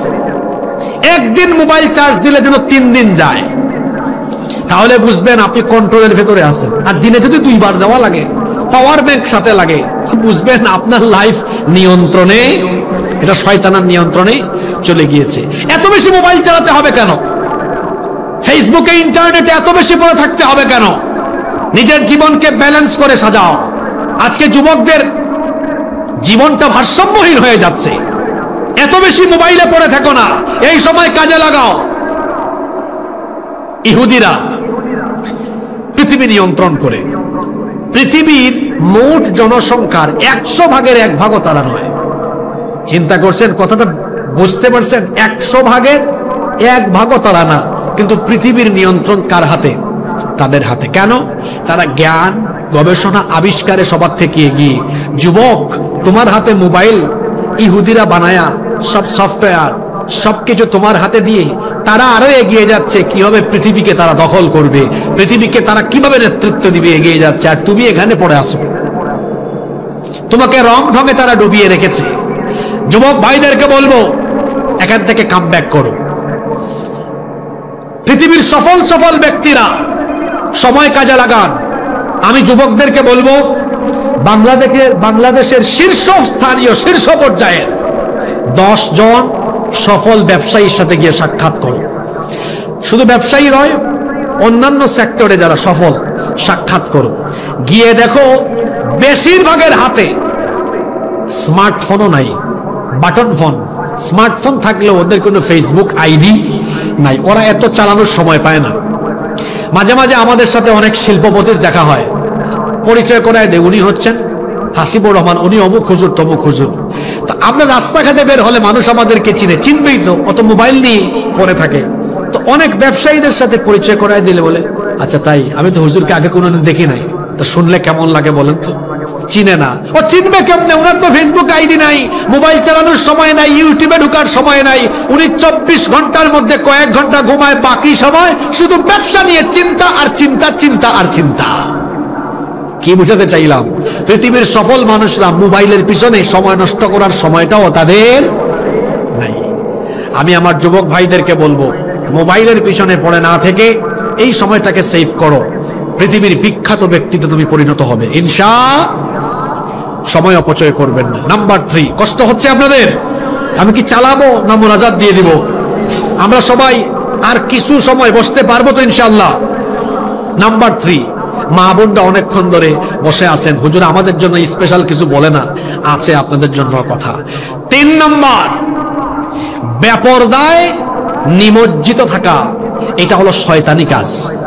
জোরে বলেন তো, বেপরদায় নিমজ্জিত থাকা এটা কি কাজ? শয়তান কি চায়? শয়তান চায় উলঙ্গপনা, বেহায়াপনা, বেপরদার সয়লাভ ঘটিয়ে দিতে। এটা শয়তান কখন আরম্ভ করেছিল? মানব ইতিহাসের প্রথম থেকেই শয়তান তার এই ভীষণ আর মিশন বাস্তবায়ন শুরু করেছে। রব্বুল আলামিন যখন আমাদের বাবা আমাদের মা আদম এবং হাওয়া আলাইহিমুস সালাম দুজনকে জান্নাত দিলেন, জান্নাতে রেখে দিলেন, বললেন জান্নাতে সানন্দে বসবাস করো, কিন্তু ওই গাছটার কাছে যাও না, যদি ওই গাছের কাছে যাও তাহলে তোমরা সীমা লঙ্ঘনকারী জালেমের অন্তর্ভুক্ত হয়ে যাবে। ইবলিস জান্নাত থেকে বের হয়ে প্রতিজ্ঞা করেছিল মানুষকে আমি ধোঁকা দিয়ে দিয়ে জাহান্নামী বানাবো। ইবলিস তার প্রতিজ্ঞা পূরণে তখন থেকে কাজ শুরু করেছিল। সে ধোঁকা দিয়ে দিয়ে আমাদের বাপ আর আমাদের মা দুইজনকে ওই নিষিদ্ধ গাছের কাছে নিয়ে গিয়েছিল। সে বলেছিল তোমরা কি জানো নাকি কেন আল্লাহ তোমাদেরকে এই নিষিদ্ধ গাছের ফল ভক্ষণে নিষেধ করেছেন? কারণ এই নিষিদ্ধ গাছের ফল যদি তোমরা ভক্ষণ করো তাহলে তোমরা জান্নাতে চিরস্থায়ী হয়ে যাবে, এজন্য আল্লাহ নিষেধ করেছেন। ধোঁকা দিয়ে দিয়ে ধোঁকা দিয়ে দিয়ে তাদের দুইজনকে ফিতনায় ফেলে সে যখন তাদেরকে নিষিদ্ধ গাছের ফল আস্বাদন করালো তখন তাদের উভয়ের শরীর থেকে কাপড় খুলে পড়ে গেল, উভয়ে উভয়ের লজ্জাস্থান দেখে ফেললেন। রব্বুল আলামিন কোরআনে কারীমের 7 নম্বর সূরা সূরাতুল আরাফের 27 নম্বর আয়াত থেকে আল্লাহ বলছেন ইয়া বানি আদম লা ইয়াফতিনান্নাকুমুশ শাইতানু কামা আখরাজা আবাওয়াইকুম মিনাল জান্নাহ ইয়ানজিউ আনহুমা লিবাসাহুমা লিয়ুরিয়াহুমা সাওআতিহিমা। খেয়াল করে শোনেন, আল্লাহ বলছেন হে আদম সন্তান, শয়তান যেন তোমাদেরকে ফিতনায় না ফেলে, যেভাবে শয়তান তোমাদের বাপ আর মা আদম এবং হাওয়াকে ফিতনায় ফেলেছিল। ফিতনায় ফেলে ফেলে ওই নিষিদ্ধ গাছের কাছে যখন নিয়ে গেল, উভয়ে যখন নিষিদ্ধ গাছের ফল ভক্ষণ করলেন তাদের শরীর থেকে কাপড় খুলে গেল, উভয়ের লজ্জাস্থান প্রকাশিত হয়ে গেল, উভয়ে উভয়ের লজ্জাস্থান দেখে ফেললেন। তখন তারা উভয়ে জান্নাতের গাছের পাতা দিয়ে লজ্জাস্থান ঢাকতে লাগলেন। কোরআনের আয়াত যদি আপনি বুঝতে পারেন, উপলব্ধি করতে পারেন, তাহলে সবাই একটু জবাব দেন তো, ইবলিসের কাজ, শয়তানের কাজ মানুষের শরীরে কাপড় রাখা না মানুষের শরীর থেকে কাপড় খুলে উলঙ্গ করে দেওয়া? কথা বলেন। শয়তানের কাজ হলো মানুষের শরীর থেকে কাপড় খুলে মানুষকে উলঙ্গ করে দেওয়া। আজ আমার সমাজে নারীদের কাপড় চোপড় শর্টকাট করে নারীদেরকে বেপরদায় আসক্ত করতে, বেপরদা করে দেওয়ার মিশনে নেমেছে যারা, এরা হলো এই জমিনে শয়তানের খলিফা। খবরদার আমার মা বোনরা যারা মহিলা প্যান্ডেলে আছেন, ঘর থেকে বেপরদা হয়ে বের হবেন না, কারণ পর্দার বিধান হলো ফরজ। পর্দার বিধান যিনি দিয়েছেন তিনি কে? আল্লাহ তাআলা কোরআনে কারীমে বলছেন ওয়ালা তাবাররাজনা তাবাররুজাল জাহিলিয়াতিল উলা। জাহেলে যুগের নারীদের মতো ঘর থেকে বের হয় না। প্রশ্ন হতে পারে জাহেলে যুগের নারীরা কিভাবে ঘর থেকে বের হতো? উত্তর হলো তারা তাদের বুকের মধ্যে কোনো ধরনের ওড়না ব্যবহার করতো না, হালকা পাতলা কাপড় পরে বের হয়ে যেত। আল্লাহ নিষেধ করেছেন এভাবে তোমরা চলাফেরা করো না, ঘর থেকে বের হয় না। বরং আল্লাহ বলছেন যখন ঘর থেকে বের হও, পরপুরুষের সামনে যখন যাও, মাথার উপর থেকে এমন একটা ওড়না ফেলে দাও যাতে করে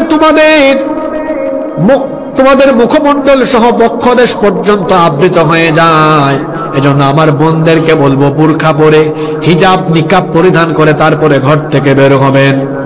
আমরা যখন বুরখার কথা বলি, পর্দার কথা বলি, বাংলাদেশে এক শ্রেণীর সুশীল আছে যারা নিজেদেরকে নারীবাদী বলে পরিচয় দেয়। তারা তখন বলে এই দেখো হুজুরদের কাজ, মোল্লাদের কাজ দেখো, পর্দার নাম করে তারা নারীদেরকে ঘরের ভেতর আটকায় রেখেছে। এই জন্য আমি প্রায় জায়গায় একটা কিচ্ছা বলি, আজকে বলবো।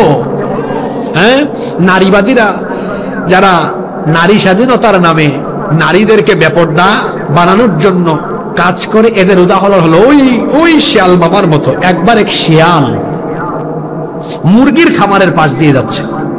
এখন মুরগির খামারের মালিক যিনি, উনি যে নেট আছে না, নেট দিয়ে চতুর্দিকে আটকায় রেখেছে। শিয়াল এসে বলে হে মুরগি, তোদেরকে দেখে বই মায়া লাগতেছে রে, কষ্ট লাগে। শিয়াল মামা আপনার এত কষ্ট লাগে কেন? মুরগি জিজ্ঞেস করে।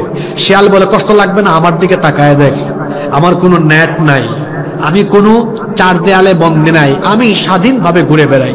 তোদের মালিক বড় জালিম, তাদেরকে আটকায় রেখেছে, এভাবে চার দেয়ালে বা নেটের ভেতরে বন্দী করে রেখেছে। এক মুরগি তখন কয়, মামু আপনার মতলব আমরা বুঝছি। কি বুঝছো? আপনার মতো আমরা যদি স্বাধীন হতাম, আমাদের মালিক যদি আমাদেরকে এইভাবে আটকায় না রেখে আমাদেরকে তোমার মতো স্বাধীন করে ছেড়ে দিত, আপনার মতলব ভালো করে জানি, আপনি তখন আমাদেরকে ধরতেন আর মজা করে খাইতেন। শিয়াল যেমন মুরগির স্বাধীনতা চায়, ঠিক তেমনি নারীবাদীরা নারী স্বাধীনতার নামে নারীদেরকে বেপর্দা করে রাস্তায় নামিয়ে নারীদের ইজ্জত লুণ্ঠনের ব্যবস্থা করতে চায়। আমার মা বোনদেরকে বুঝতে হবে, পর্দার এই বিধান আপনাদের ইজ্জত সম্মান বাড়ানোর জন্য এসেছে, আপনাদের সেফটি সিকিউরিটি প্রোটেকশনের জন্য এই পর্দার বিধান দিয়েছেন কে? একজন নারী বেপর্দা হওয়ার পেছনে পুরুষেরও দায়বোধ কম নয়। সেই ঘরের পুরুষের দায়িত্বহীনতার কারণেই তো নারী বেপর্দা হয়েছে। আপনি হাজব্যান্ড, আপনি স্বামী, আপনি যদি সচেতন থাকেন, আপনার ঘরের বউ কি বেপর্দা হতে পারবে? আপনি বাবা, আপনি যদি সচেতন থাকেন, আপনার মেয়ে কি বেপর্দা হয়ে চলাফেরা করতে পারবে? আপনি কেমন পুরুষ বলেন তো? আপনার ছোট্ট মেয়েটা ইন্টারমিডিয়েটে পড়ে, এসএসসিতে পড়ে, ওর তো তখন ভরা যৌবন চলছে, ওকে আপনি বের করে দিলেন। আপনাকে আমি এভাবে বুঝাই, আপনার বয়স যখন 18, 19, 20, 22 বছর ছিল, ওই বয়সে আপনি হয়তো ভালো মানুষ ছিলেন, আপনার বয়সী আশপাশের ছেলেরা এরকম বেপর্দা মেয়ে রাস্তায় দেখলে কি করতো, কি বলতো, একটু ভাবুন তো। আপনার মেয়েটাকে এভাবে বের করে দিলেন। আর যারা ব্যক্তিত্বহীন পুরুষ, যারা তার বউকে বেপর্দায় রাস্তাঘাটে নিয়ে ঘুরে চলাফেরা করে, নিজের বউয়ের ফটো ফেসবুকে আপলোড দেয়, মেসেঞ্জার হোয়াটসঅ্যাপের স্টোরিতে আপলোড দেয়, এরা হলো রুচিহীন ব্যক্তিত্বহীন এমন পুরুষ, যারা পুরুষ নামের কলঙ্ক।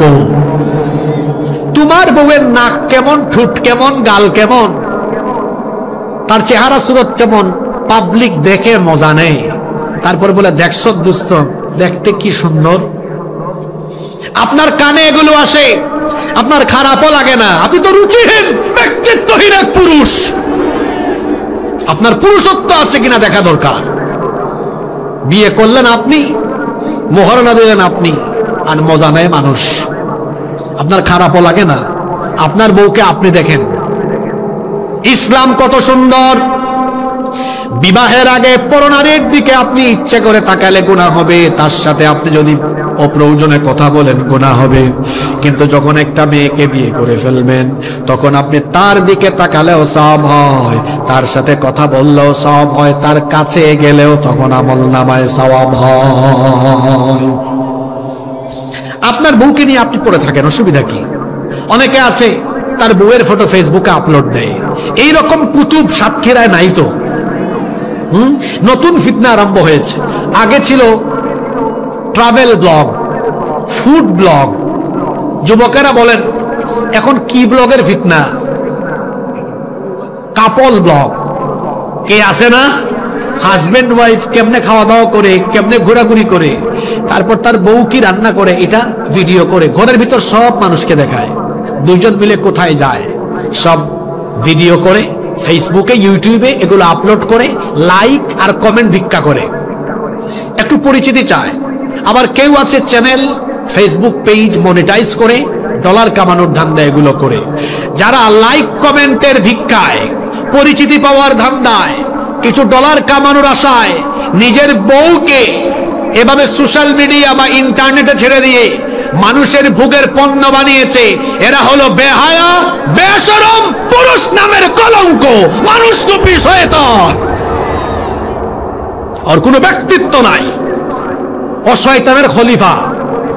শয়তানকে রিটায়ার্ডে পাঠায়া শয়তানের কাজ সে আঞ্জাম দেয়। শয়তান তো এইটাই চায়। শয়তান কি চায়? সমাজে অশ্লীলতা ছড়িয়ে পড়ুক, জিনা ছড়িয়ে পড়ুক, সমাজ বেপর্দায় সয়লাভ হয়ে যাক। এটা কে চায়? জোরে বলেন, কে চায়? শয়তানকে রিটায়ার্ডে পাঠায়া শয়তানের এই চাওয়া পূরণ করে যারা শয়তানের খলিফা হলো তারা। আমরা কি এই শয়তানি কাজটা করব? আমরা কি আমাদের ঘরের মেয়েদেরকে, নারীদেরকে পর্দায় রাখবো? ইনশাআল্লাহ। আওয়াজ তো ছোট হইল, রাখবো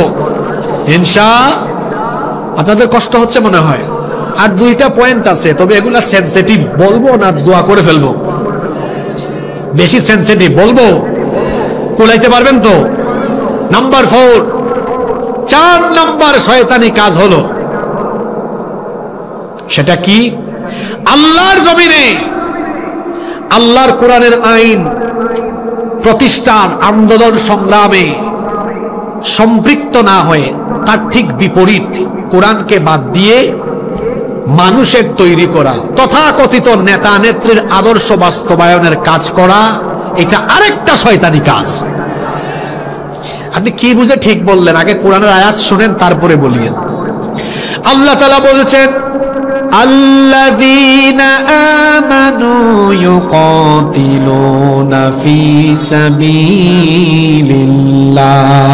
ওয়াল্লাযীনা কাফারু ইউকাতিলুনা ফি সাবিলিত তাগুত ফাকাতিলু আউলিয়া আশ-শাইতান। এবার আয়াতের তরজমা শুনেন। ইমানদার যারা আল্লাহর পথে লড়াই করে তারা, নাফরমান যারা তাগুতের পথে লড়াই করে তারা, আর তাগুতের পথে লড়াই করে যারা শয়তানের বন্ধু, শয়তানের অনুসারী হলো তারা। তাহলে শয়তানের অনুসারী, শয়তানের মুরিদ, শয়তানের খলিফা কারা? তাগুতের পথে লড়াই করে যারা। তাগুতকে, তাগুত একটি ব্যাপক অর্থবোধক শব্দ।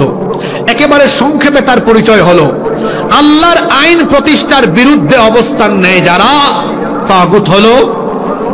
এরকম তাগুত আমার সমাজে নাই। যেমন ফেরাউনকে আল্লাহ কোরআনে তাগুত বলেছেন, ইযহাব ইলা ফিরআউনা ইন্নাহু তাগা। আল্লাহ মুসা নবীকে বলেছেন ফেরাউনের কাছে যাও, কারণ সে সীমালঙ্ঘনকারী তাগুত। এখন এই ধরনের তাগুত আপনি চিনবেন কেমনে? আমার দিকে তাকান। আপনাদের এই ঝাউডাঙ্গা মসজিদে ইমাম সাহেব বয়ান করলেন, আমাদের এই মসজিদ আল্লাহর আইনে পরিচালিত হোক। সবাই চান কিনা? সভাপতি, সেক্রেটারি, ক্যাশিয়ার, মুসল্লি সবাই হাত তুলে বলবে হুজুর আমরা চাই, একমত আমরা। হুজুর যদি খুশি হয়ে বলেন যে আল্লাহর আইনে, কোরআনের আইনে মসজিদ চলবে, সে আল্লাহর আইনে সমাজ চলবে, দেশ চলবে, একটু আগে যারা খুশি হয়ে ঠিক ঠিক বলছে, হাত তুলছে, দেখবেন তাদের মধ্যে বহু মানুষ চেহারা তখন কালো করে হুজুরের চাকরি খাওয়ার জন্য উঠে পড়ে লেগে যাবে। কি গো ভাই, একটু আগে আপনি কোরআনের আইন দিয়ে মসজিদ চলুক চাইলেন, সবাই হাত তুললেন, এখন আবার কোরআনের আইনে, আল্লাহর আইনে সমাজ চলুক, দেশ চলুক, এটা আপনি চান না। আল্লাহর আইনে দেশ চলুক এটা কেবলমাত্র চায় না তারা চোর, বাটপার, চাঁদাবাজ, সন্ত্রাস যারা, তারা আল্লাহর আইন চায় না। কারণ আল্লাহর আইন প্রতিষ্ঠা হলে অত চাঁদাবাজি করতে পারবে না, অত টেন্ডারবাজি করতে পারবে না, অসন্ত্রাসী কার্যক্রম চালাতে পারবে না। আর যুবকদেরকে বলছি, এদের পিছনে গিয়ে তোমার যৌবন নষ্ট করো না। অনেকে আছে তাদের ক্ষমতার জন্য আপনার মতো যুবককে টার্গেট করে, যুবকদের দল নিয়ে ঘোরাফেরা করে, চলাফেরা করে, তার নিজের গদি ঠিক রাখার জন্য যুবকদেরকে ক্ষমতার ঢাল বা হাতিয়ার বানিয়ে যুবকদেরকে চামচার মতো ব্যবহার করে। আমি আমার যুবক ভাইদেরকে বলছি, এই যৌবন কারো চামচামির জন্য দেওয়া হয় নাই, এই যৌবন দেওয়া হয়েছে আল্লাহর জমিনে আল্লাহর কোরআনের রাজ কায়েম করার জন্য। এই জন্য কোন নেতা খেতার পিছনে গিয়ে চামচামি করো না। এই দেশের এই নতুন পরিবর্তিত পরিস্থিতি, এই সুন্দর বাংলাদেশ উপহার দিয়েছে শহীদ আবু সাইদ, শহীদ মীর মুগ্ধের মতো হাজার হাজার লক্ষ লক্ষ যুবকদের ত্যাগ তিতিক্ষাই বাংলাদেশ আমরা পেয়েছি। এখন এই বাংলাদেশ বিনির্মাণে যুব সমাজকে এগিয়ে আসতে হবে। আমরা 71 সালে স্বাধীনতা লাভ করার পরে 2025 আজকে 54 বছর ধরে বাংলাদেশে দেখছি ব্যক্তির পরিবর্তন হয়, দল পরিবর্তন হয়, শাসকের পরিবর্তন হয়, মানুষের ভাগ্য বদলায় না।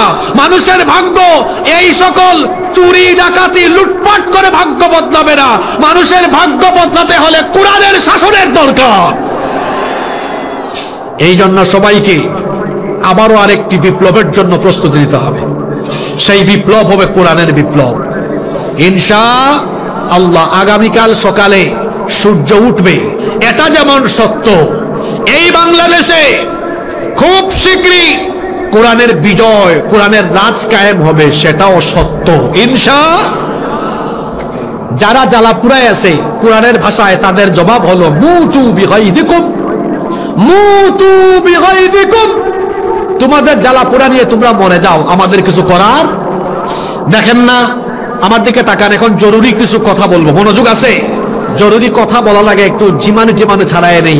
আল্লাহর নামে 3টা তাকবীর দেই আমরা, লিল্লাহি তাকবীর, নারায়ে তাকবীর, নারায়ে তাকবীর। মনোযোগ আছে তো? শোনেন, বাংলাদেশের ভবিষ্যৎ খুব ভালো ইনশাআল্লাহ। এখন পাশের দেশ থেকে উগ্রবাদীদের জ্বালাপুরা আরম্ভ হয়েছে।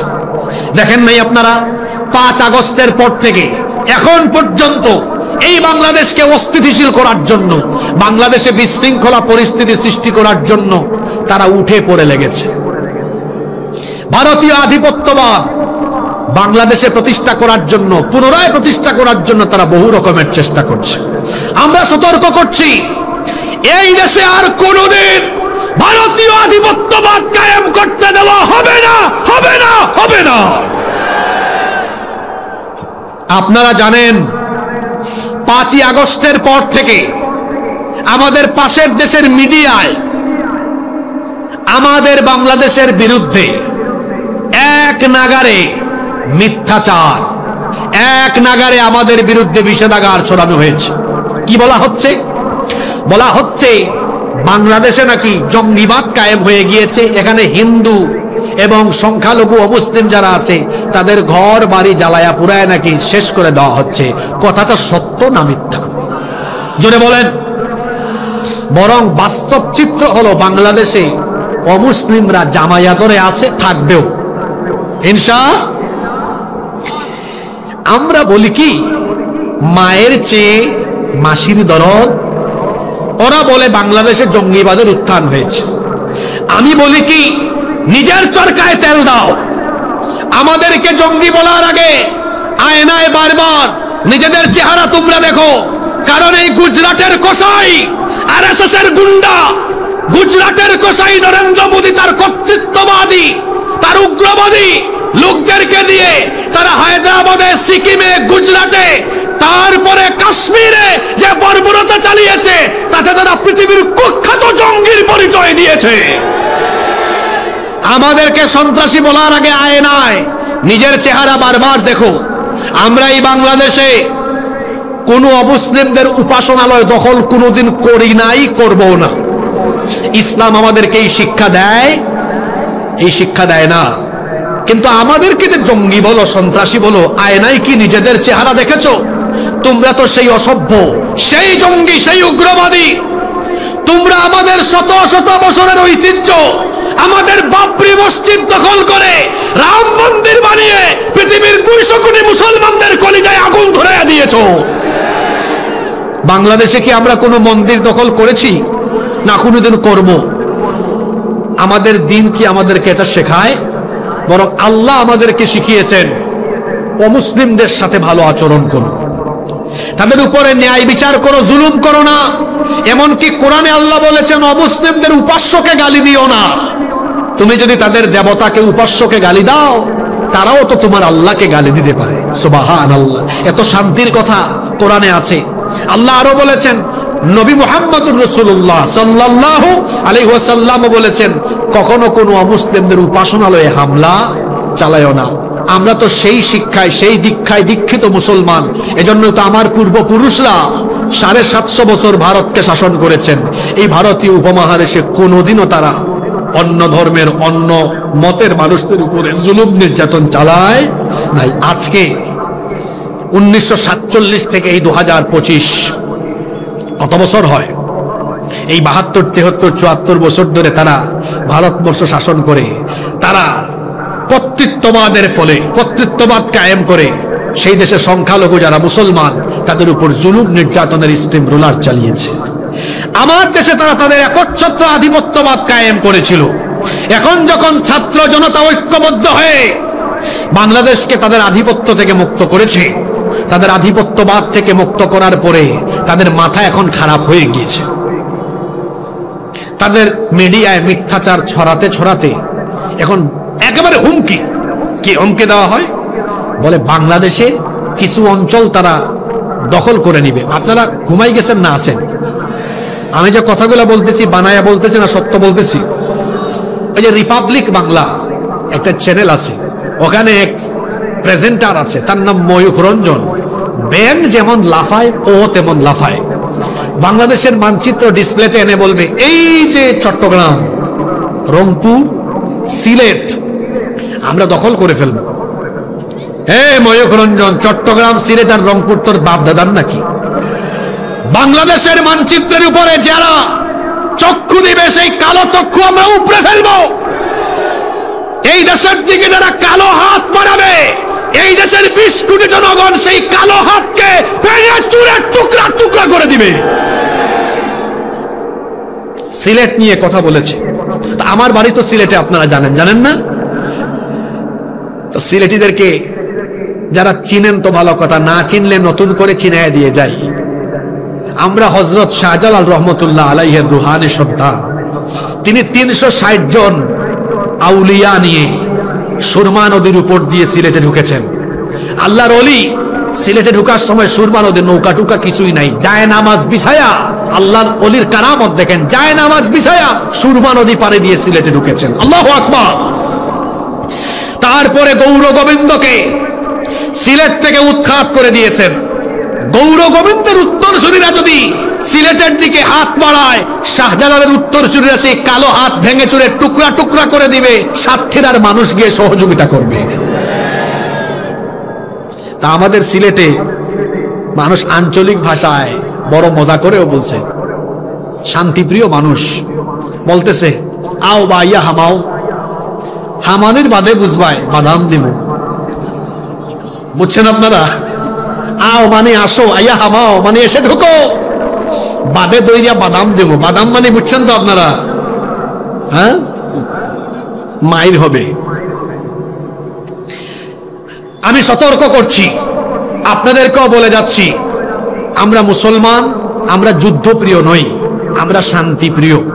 জোরে বলেন আমরা কি?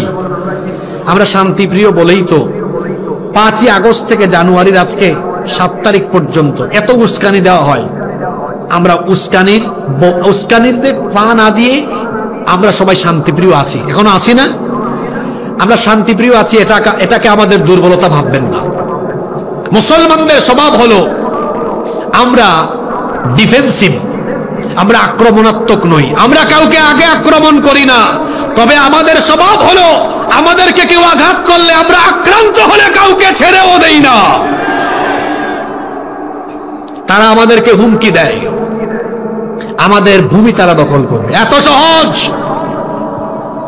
তারা হিসাব করে, সেদিন দেখলাম এক ভারতীয় চ্যানেলে হিসাব করে, এদের মিলিটারি কম, যুদ্ধ বিমান কম, যুদ্ধ জাহাজ কম, সাবমেরিন কম, জনসংখ্যা কম, ব্যাককলের দল।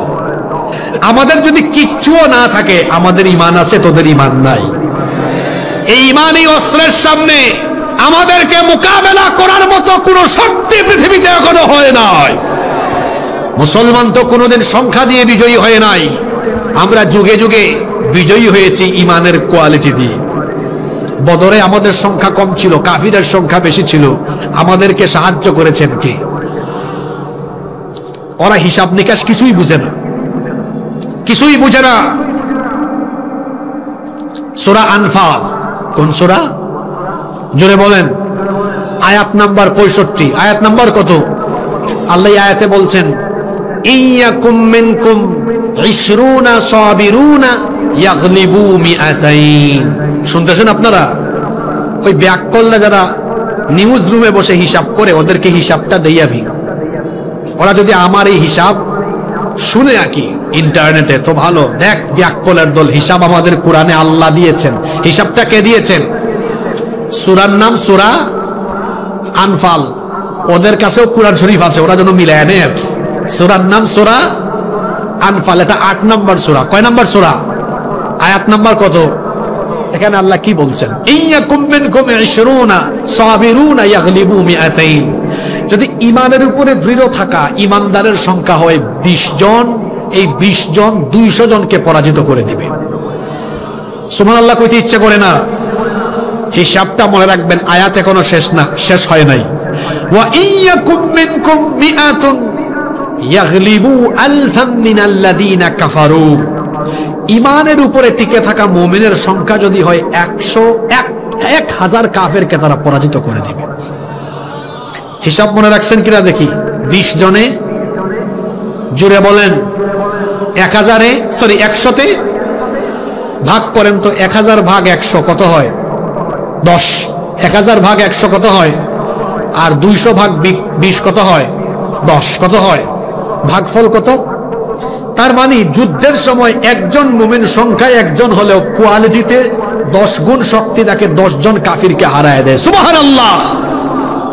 এই সময় এই শক্তিটা দান করেন কে? আপনারা দেখেন নাই খায়বারের যুদ্ধে হযরত আলী রাদিয়াল্লাহু আনহু, আল্লাহর নবী বললেন আজকে আল্লাহ আলীর হাতে খায়বারের বিজয় দান করবেন। সুবহানাল্লাহ বলবেন না?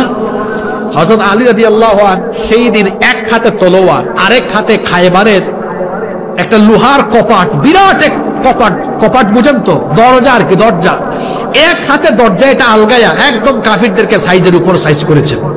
যুদ্ধ যখন শেষ হয়েছে, সবাই যখন শুনলো আলী রাদিয়াল্লাহু আনহু হাতে কপাট নিয়ে কাফিরদেরকে সাইজ করেছেন, সাহাবীরা বলেন আলী এত বড় কপাট তো একজন তোলা যায় না, এটা তুমি তুলছো কেমনে? কয়েকজন লাগে তুলতে। আমি পারি তো। তিনি যখন এটা তোলার জন্য হাত দিলেন, এখন না, জোরে বলেন এখন না, তিনি শরম পেয়ে গেলেন। আল্লাহ রাসূল বলেন আলী লজ্জা পেও না, কাফিরদেরকে সাইজ করার জন্য যুদ্ধের টাইমে আল্লাহই তোমার গায়ে এত শক্তি ঢেলে দিয়েছিলেন। সুবহানাল্লাহ। জুলাই আগস্টে আমার দেশের ছাত্রদের হাতে কোনো অস্ত্র ছিল? জোরে বলেন ছিল? আপনারা একটা ভিডিও দেখেছেন ফেসবুকে, পুলিশ বলতেছে কয় স্যার একটারে মারি 4টা দাঁড়িয়ে যায়, ভয় পায় না। একজনের হাতে অস্ত্র শস্ত্র ছিল না, কিন্তু আমার মনে হয় মুসলিম যুবকদের বুকে বুক ভরা ইমানি তেজ নিয়ে দাঁড়িয়েছিল বলে অস্ত্র শস্ত্র দিয়েও এই ইমানদার যুবককে মোকাবেলা করা যায় না। এবার আসেন হিসাবে, আল্লাহ হিসাবটা দিয়েছেন। তাইলে যুদ্ধের সময় মুসলমানরা কয় গুণ শক্তিশালী হয়? জোরে বলেন কয় গুণ? আমাদের দেশের জনসংখ্যা হলো 18 বা 20 কোটি, এখানে মুসলমান আছে 14 কোটি সংখ্যায়, কিন্তু যুদ্ধের মাঠে এদের কোয়ালিটি হলো 14 কোটি। 14 কোটি গুণ 10 সমান কত? 100। ব্যাককলের দল, এদেরকে বলবো হিসাব ভালো করে নাও। 14 কোটি গুণ 10 সমান কত? 140 কোটি। এখানে হিসাব শেষ না, তোমাদের জনসংখ্যা 130 কোটি, সেখানে 30 কোটি আমাদের ভাই যারা বহুকাল ধরে নির্যাতিত। তো 30 কোটিকে গুণ করেন আরো 10 দিয়ে, হইল কত? 300 কোটি। ওই পারে 300, এই পারে 140 কোটি, মোট 440 কোটি। যদি দুই দিক থেকে চাপ মারে, শিল পাটার মাঝখানে ঢুকলে যা হয়, পরিণতি তাই হবে। দুই দিক থেকে যদি 10 গুণ ইমানি কোয়ালিটি নিয়ে দুই দিক থেকে দুই পারের মুসলমানরা উগ্রবাদীদেরকে চাপ মারে, এবলা থাবলা হয়ে যাবে। শুধু কি তাই? এখানে আরেকটা হাদিস আছে যেটা নবীজি 1500 বছর আগে আপনাদেরকে শুনিয়ে গিয়েছেন, সেটা কি বলবো? এই হাদিসটা নাসাই ইবনে মাজাহ শরীফে এসেছে। আল্লাহর নবী বলেছেন ইসাবাতান মিন উম্মতি আহরাজাহুমাল্লাহু মিনান নার। আমার উম্মতের দুইটা দলকে আল্লাহ তাআলা জাহান্নাম থেকে মুক্তি দিয়েছেন। সুবহানাল্লাহ। এদের জন্য জাহান্নাম মাফ, এদেরকে আল্লাহ জান্নাত দিবেন। সুবহানাল্লাহ পড়েন। কয়টা দল? এই দুই দলে থাকতে চান তো? একটা দল হলো, রাসূল বলছেন ইসাবাতুন তাগজুল হিন্দ, যারা হিন্দুস্তানের বিরুদ্ধে লড়াই করবে, যুদ্ধ করবে। হিন্দুস্তানের বিরুদ্ধে যুদ্ধে অংশ নেওয়া প্রত্যেকটা মুসলমানকে আল্লাহ জাহান্নাম থেকে বাঁচিয়ে দিবেন। কাদের বিরুদ্ধে? যুদ্ধে শহীদ হওয়া না অংশ নেওয়া? জোরে বলেন। তাহলে 1500 বছর আগে রাসূল জানতেন এই এরিয়াতে, এই সীমানাতে, এই এলাকাতে হিন্দুস্তানের সাথে মুসলমানদের একটা যুদ্ধ হবে, যেটার নাম গাজওয়াতুল হিন্দ। রাসূল বলেছেন এই যুদ্ধে অনেক মুসলমান শহীদ হবে, কিন্তু শেষ পর্যন্ত মুসলমান বিজয়ী হবে। সুবহানাল্লাহ পড়বেন না? আর নবী বলছেন এই যুদ্ধে অংশ নেওয়া প্রত্যেক মুসলমানকে আল্লাহ জাহান্নাম থেকে মুক্তি দিয়ে দিবেন। আগেই বলেছি আমরা যুদ্ধপ্রিয় নই, আমরা শান্তিপ্রিয়। কিন্তু অশান্তির দাবানল জ্বালাতে জ্বালাতে যদি আমার দেশের মানচিত্রের উপরে শকুনের থাবা পড়ে, রসুলের হাদিস আজকে এখানে বলে গেলাম, এই হাদিসের শিক্ষা নিয়ে, গাজওয়াতুল হিন্দের চেতনা নিয়ে যখন এই দেশের 14 কোটি মুসলমান উগ্রবাদীদের বিরুদ্ধে মোকাবেলায় দাঁড়িয়ে যাবে, ইউনূস সাহেব বলেছেন 7 সিস্টারের কথা, আর রসুলের গাজওয়াতুল হিন্দের সেই হাদিস মনে করিয়ে দিয়ে গাজওয়াতুল হিন্দের চেতনা নিয়ে আমরা যখন নামবো, আমি বলে গেলাম শুধু 7 সিস্টার নয়, ভারত যদি বাংলাদেশকে অশান্ত করার জন্য দুই দেশের মুখোমুখি কোনো যুদ্ধের পরিস্থিতি তৈরি করে, ভারতবর্ষে আরেকটি পবিত্র যুদ্ধ অনুষ্ঠিত হবে। সেই গাজওয়াতুল হিন্দে যুবক, তরুণ, আবাল, বৃদ্ধ বনিতা গাজওয়াতুল হিন্দের চেতনায়, শাহাদাতের চেতনায় যখন অংশ নিবে, ভারতের মানচিত্র টুকরা টুকরা হয়ে গিয়ে দিল্লিতে কালেমার পতাকা উড়ে দেওয়া হবে।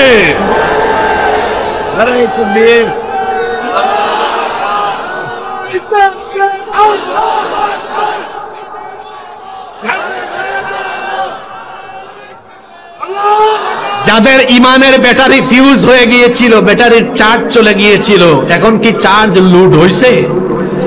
ভারত বাংলাদেশের সাথে কোনোদিনও পারবে না। এর কারণ 3টা। কোরআনে আল্লাহ আমাদের শক্তির কথা বলেছেন, ওই যে হিসাব। 2, রসুলের হাদিস আছে গাজওয়াতুল হিন্দে মুসলমান বিজয়ী হবে। 3, বাস্তবিক কারণ আছে। আমরা ভৌগোলিকভাবে বাংলাদেশ এমন এক জায়গায় অবস্থান আমাদের, এখানে ভারত আমাদের বিরুদ্ধে নাক গলালেই ভারতের শত্রু আমাদের মিত্রে পরিণত হবে। একটু লাইগা দেখো না, দেখা যাবে সবার আগে চীন এক পায়ে খাড়া হয়ে বলবে ভাই তোদের যা লাগে সব নেই, আর পাশে আরো কিছু দেশ আছে একদম পারমাণবিক সব পাঠায় দিবে। ভারতকে বলবো নিজের চরকায় তেল দাও, তোমরা আমাদের প্রতিবেশী, প্রতিবেশীর মতো থাকো, আমাদের কোনো অসুবিধা নাই। কিন্তু প্রভুগিরি আর দাদাগিরি দেখাতে হলে, প্রভুগিরি আর দাদাগিরি দেখালে বাংলাদেশের 20 কোটি জনগণ তা বরদাস্ত করবে না, ভারতীয় আগ্রাসনকে রুখে দিবে। ওই হাদিসটা শেষ করি, কমপ্লিট করি। 2 দলকে আল্লাহ জাহান্নাম থেকে মুক্তি দিবেন। কয় দল? তো এক দল তো পাইছেন, গাজওয়াতুল হিন্দে অংশ নেওয়া সবাইকে আল্লাহ জাহান্নাম থেকে মুক্তি দিবেন। আর একবার সুবহানাল্লাহ পড়েন। তাইলে যদি সুযোগটা তৈরি হয়ে যায়, যদি সুযোগটা তৈরি হয়ে যায়, দেখি তো গাজওয়াতুল হিন্দে কারা কারা অংশ নেওয়ার জন্য প্রস্তুত থাকবেন। আশা এই ময়ূখ রঞ্জন, এই রে ময়ূখ রঞ্জন, তোরে যদি এটা দেখান যাইতো, দেখ তোদের বাপরা কিভাবে প্রস্তুত হয়ে আছে। আল্লাহ সবাইকে কবুল করেন। আর এক দল বাকি আছে না, ওই দলের পরিচয় শুনবেন না? আচ্ছা, ওয়াজ তো আজকে 2 ঘন্টা হয়ে যাচ্ছে, আপনাদের খারাপ লাগে না? আমি নিজে কোথাও এত লম্বা সময় ওয়াজ করি না, আজকে আমার রেকর্ডও ভঙ্গ। আপনারা কি বাড়ি যাবেন না? কি বলেন, এত ক্ষুধার্ত আপনারা? কোরআন শোনার ক্ষুধা, তাই না? মানুষ তো এমনি এমনি বলে না, এই সাতক্ষীরার মাটি হলো ইসলামের ঘাঁটি। ঠিক আছে,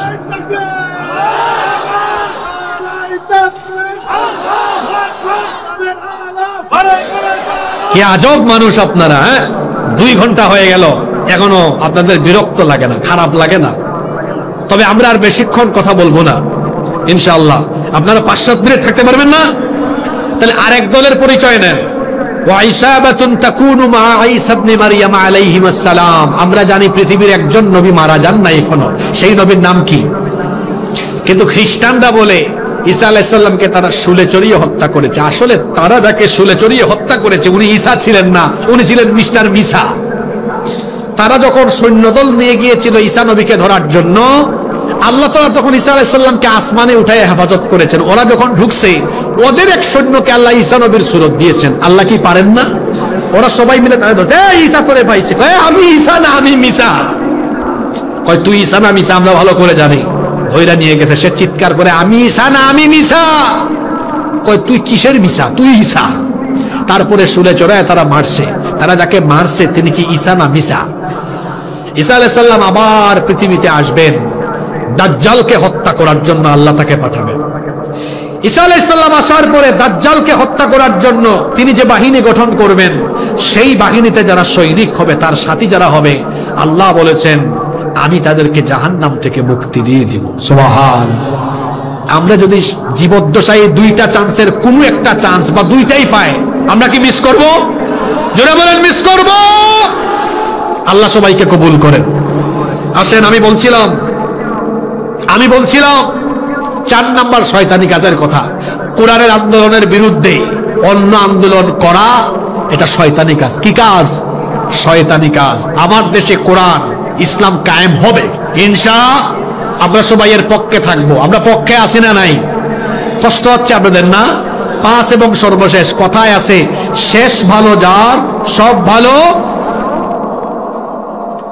এত এত রিকোয়েস্ট আসতেছে, এই রিকোয়েস্ট গ্রহণ করতে হলে তো আবার প্রশ্নও আসতেছে। প্রশ্নগুলো আপনারা এখানে স্থানীয় মুফতি সাহেবদের সাথে করবেন ইনশাআল্লাহ। আচ্ছা, 5 নাম্বার শয়তানি কাজ, গান বাজনায় আসক্ত হওয়া। এটা আরেকটা শয়তানি কাজ। আমাদের এলাকায় গান বাজনা নাই তো? জোরে বলেন। গান বাজনা আমার সমাজে এমন ভাবে ঢুকে গিয়েছে যেন এটা আমাদের কাছে সহজ সরল ব্যাপার হয়ে দাঁড়িয়েছে। আল্লাহ নবী বলেছেন, আল গিনা ইয়ামবুতুন নিফাকু ফিল কলবি কামা ইয়ামবুতুল মাউজ জারা। পানি সেচ দিলে যেমন ফসলের উৎপাদন বাড়ে, ঠিক তেমনি ভাবে গান বাজনা মানুষের অন্তরের নিফাককে বৃদ্ধি করে দেয়। গান বাজনায় আসক্ত হয়ে গেলে মানুষের ঈমান দুর্বল হয়ে যায়, ঈমানটা ধীরে ধীরে চলে যাওয়ার অবস্থা হয়ে যায়। গান বাজনায় আসক্ত হয়ে গেলে মানুষ নিফাকে আচ্ছন্ন হয়ে যায়, অন্তরে নাপাক হয়ে যায়। আজ গান বাজনা আমার সমাজে এমন ভাবে ছড়িয়ে পড়েছে, দেখবেন বেশিরভাগ বাড়িতে এখন গান বাজনা ছাড়া বিয়ে শাদী হয় না। এমন অবস্থা দেখা যায়, বিবাহের দিন হুজুর ডেকে এনে বিবাহের খুতবা দেয়। হুজুর বিবাহের খুতবা দেওয়ার সময় কয়েকটা আয়াত তিলাওয়াত করেন, অন্যদিকে আগের রাতে কোরআন বিরোধী কাজ হয়েছে। গায়ে হলুদের নামে নারী পুরুষ একত্রিত হয়ে গান বাজনার আয়োজন করেছে, গান বাজনা দিয়ে বিবাহ শাদী শুরু হয়েছে। এখন আমাকে বলেন তো, বিয়ে কি শুধু সামাজিক অনুষ্ঠান না ইবাদত? আরো জোরে বলেন। বিয়ের মতো ইবাদত, নাচ গান বাজনার মতো নাপাক কাজ দিয়ে যারা আরম্ভ করে, আমি আজকে এখানে বলে গেলাম, যে ছেলে আর যে মেয়ে বিবাহ শাদীর সময় গান বাজনা বাজায়া বিয়ের অনুষ্ঠান করে, এই ছেলে মেয়ে, এই দম্পতির ঘরে যে সন্তানগুলো জন্ম নিবে, এগুলাও ঝাঁকানাকা মার্কা সন্তান হবে। গান বাজনায় আসক্ত হবেন না। আমার যুবক ভাইদেরকে বলছি, গান যদি শুনতেই মন চায়, তাহলে আপনারা সাইমুম, শশাস, কলরবের শিল্পীদের গান শুনবেন। আল্লাহর নামে যে গান গান গাওয়া হয়, সঙ্গীত গাওয়া হয়, সেই সঙ্গীতের মধ্যে হৃদয়ের খোরাক আছে না নাই? তোমার নামে যদি গান গাওয়া হয়, গান সুন্দর হয়। তোমার নামে যদি গান গাওয়া হয়, গান সুন্দর হয়। তোমার সৃষ্টি পানে যদি চাওয়া হয়, চোখ সুন্দর হয়। তোমার নামে যদি গান গাওয়া হয়, গান সুন্দর হয়। কার নামে? আল্লাহর নামের গান যেমন সুন্দর, আল্লাহ তেমন। দুনিয়া সুন্দর, মানুষ সুন্দর, আসমান সুন্দর, জমিন সুন্দর, সুন্দরে সুন্দরে পাল্লা। জানি না কত সুন্দর তুমি আল্লাহ, জানি না কত সুন্দর তুমি আল্লাহ। সুবহানাল্লাহ। এরকম গান গজল আমরা শুনবো। আমরা আমাদের বিয়ে শাদীর অনুষ্ঠানগুলোকে গান বাজনা মুক্ত করব ইনশাআল্লাহ। দেখি যুবক ভাইয়েরা আমাকে কথা দেন তো, যারা বিয়ে শাদী করেন নাই, আমরা আমাদের বাড়ির বিয়ের অনুষ্ঠানগুলো কি শয়তানের তরিকায় করব না সুন্নতি তরিকায়? তাহলে আমাদের বাড়ি থেকে গান বাজনা থাকবে? জোরে বলেন, থাকবে? বাড়িতে গান বাজনা থাকবেন না, এই ওয়াদা করবেন কে কে? দিকে হাত তুলেন তো। মাশাআল্লাহ, আল্লাহ সবার হাতকে কবুল করেন। আজকে কয়টা শয়তানি কাজের কথা বললাম? জোরে বলেন।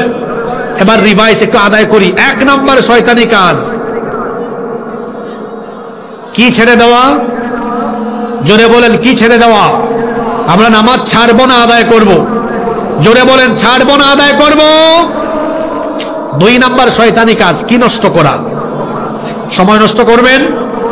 3 নাম্বার শয়তানি কাজ বেপরদার সয়লাভ ঘটানো। আমরা কি বেপরদায় থাকবো বা বেপরদায় রাখবো? তারপরে 4 নাম্বার কোরআনের আন্দোলনের বিপরীত অবস্থান নেওয়া, আমরা আল্লাহর কোরআনের পক্ষে না বিপক্ষে। 5 নাম্বার গান বাজনায় আসক্ত হওয়া, আমরা গান বাজনার পক্ষে না বিপক্ষে।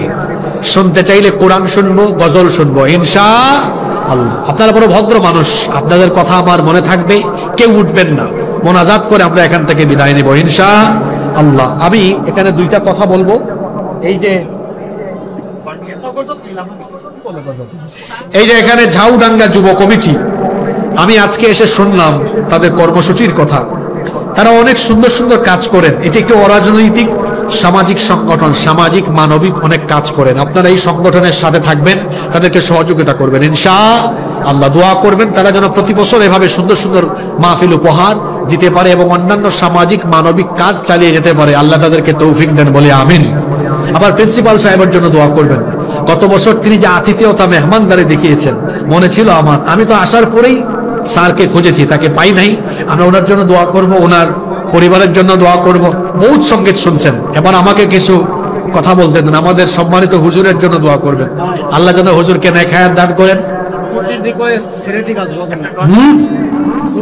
গত বছর না গাইছিলাম এটা।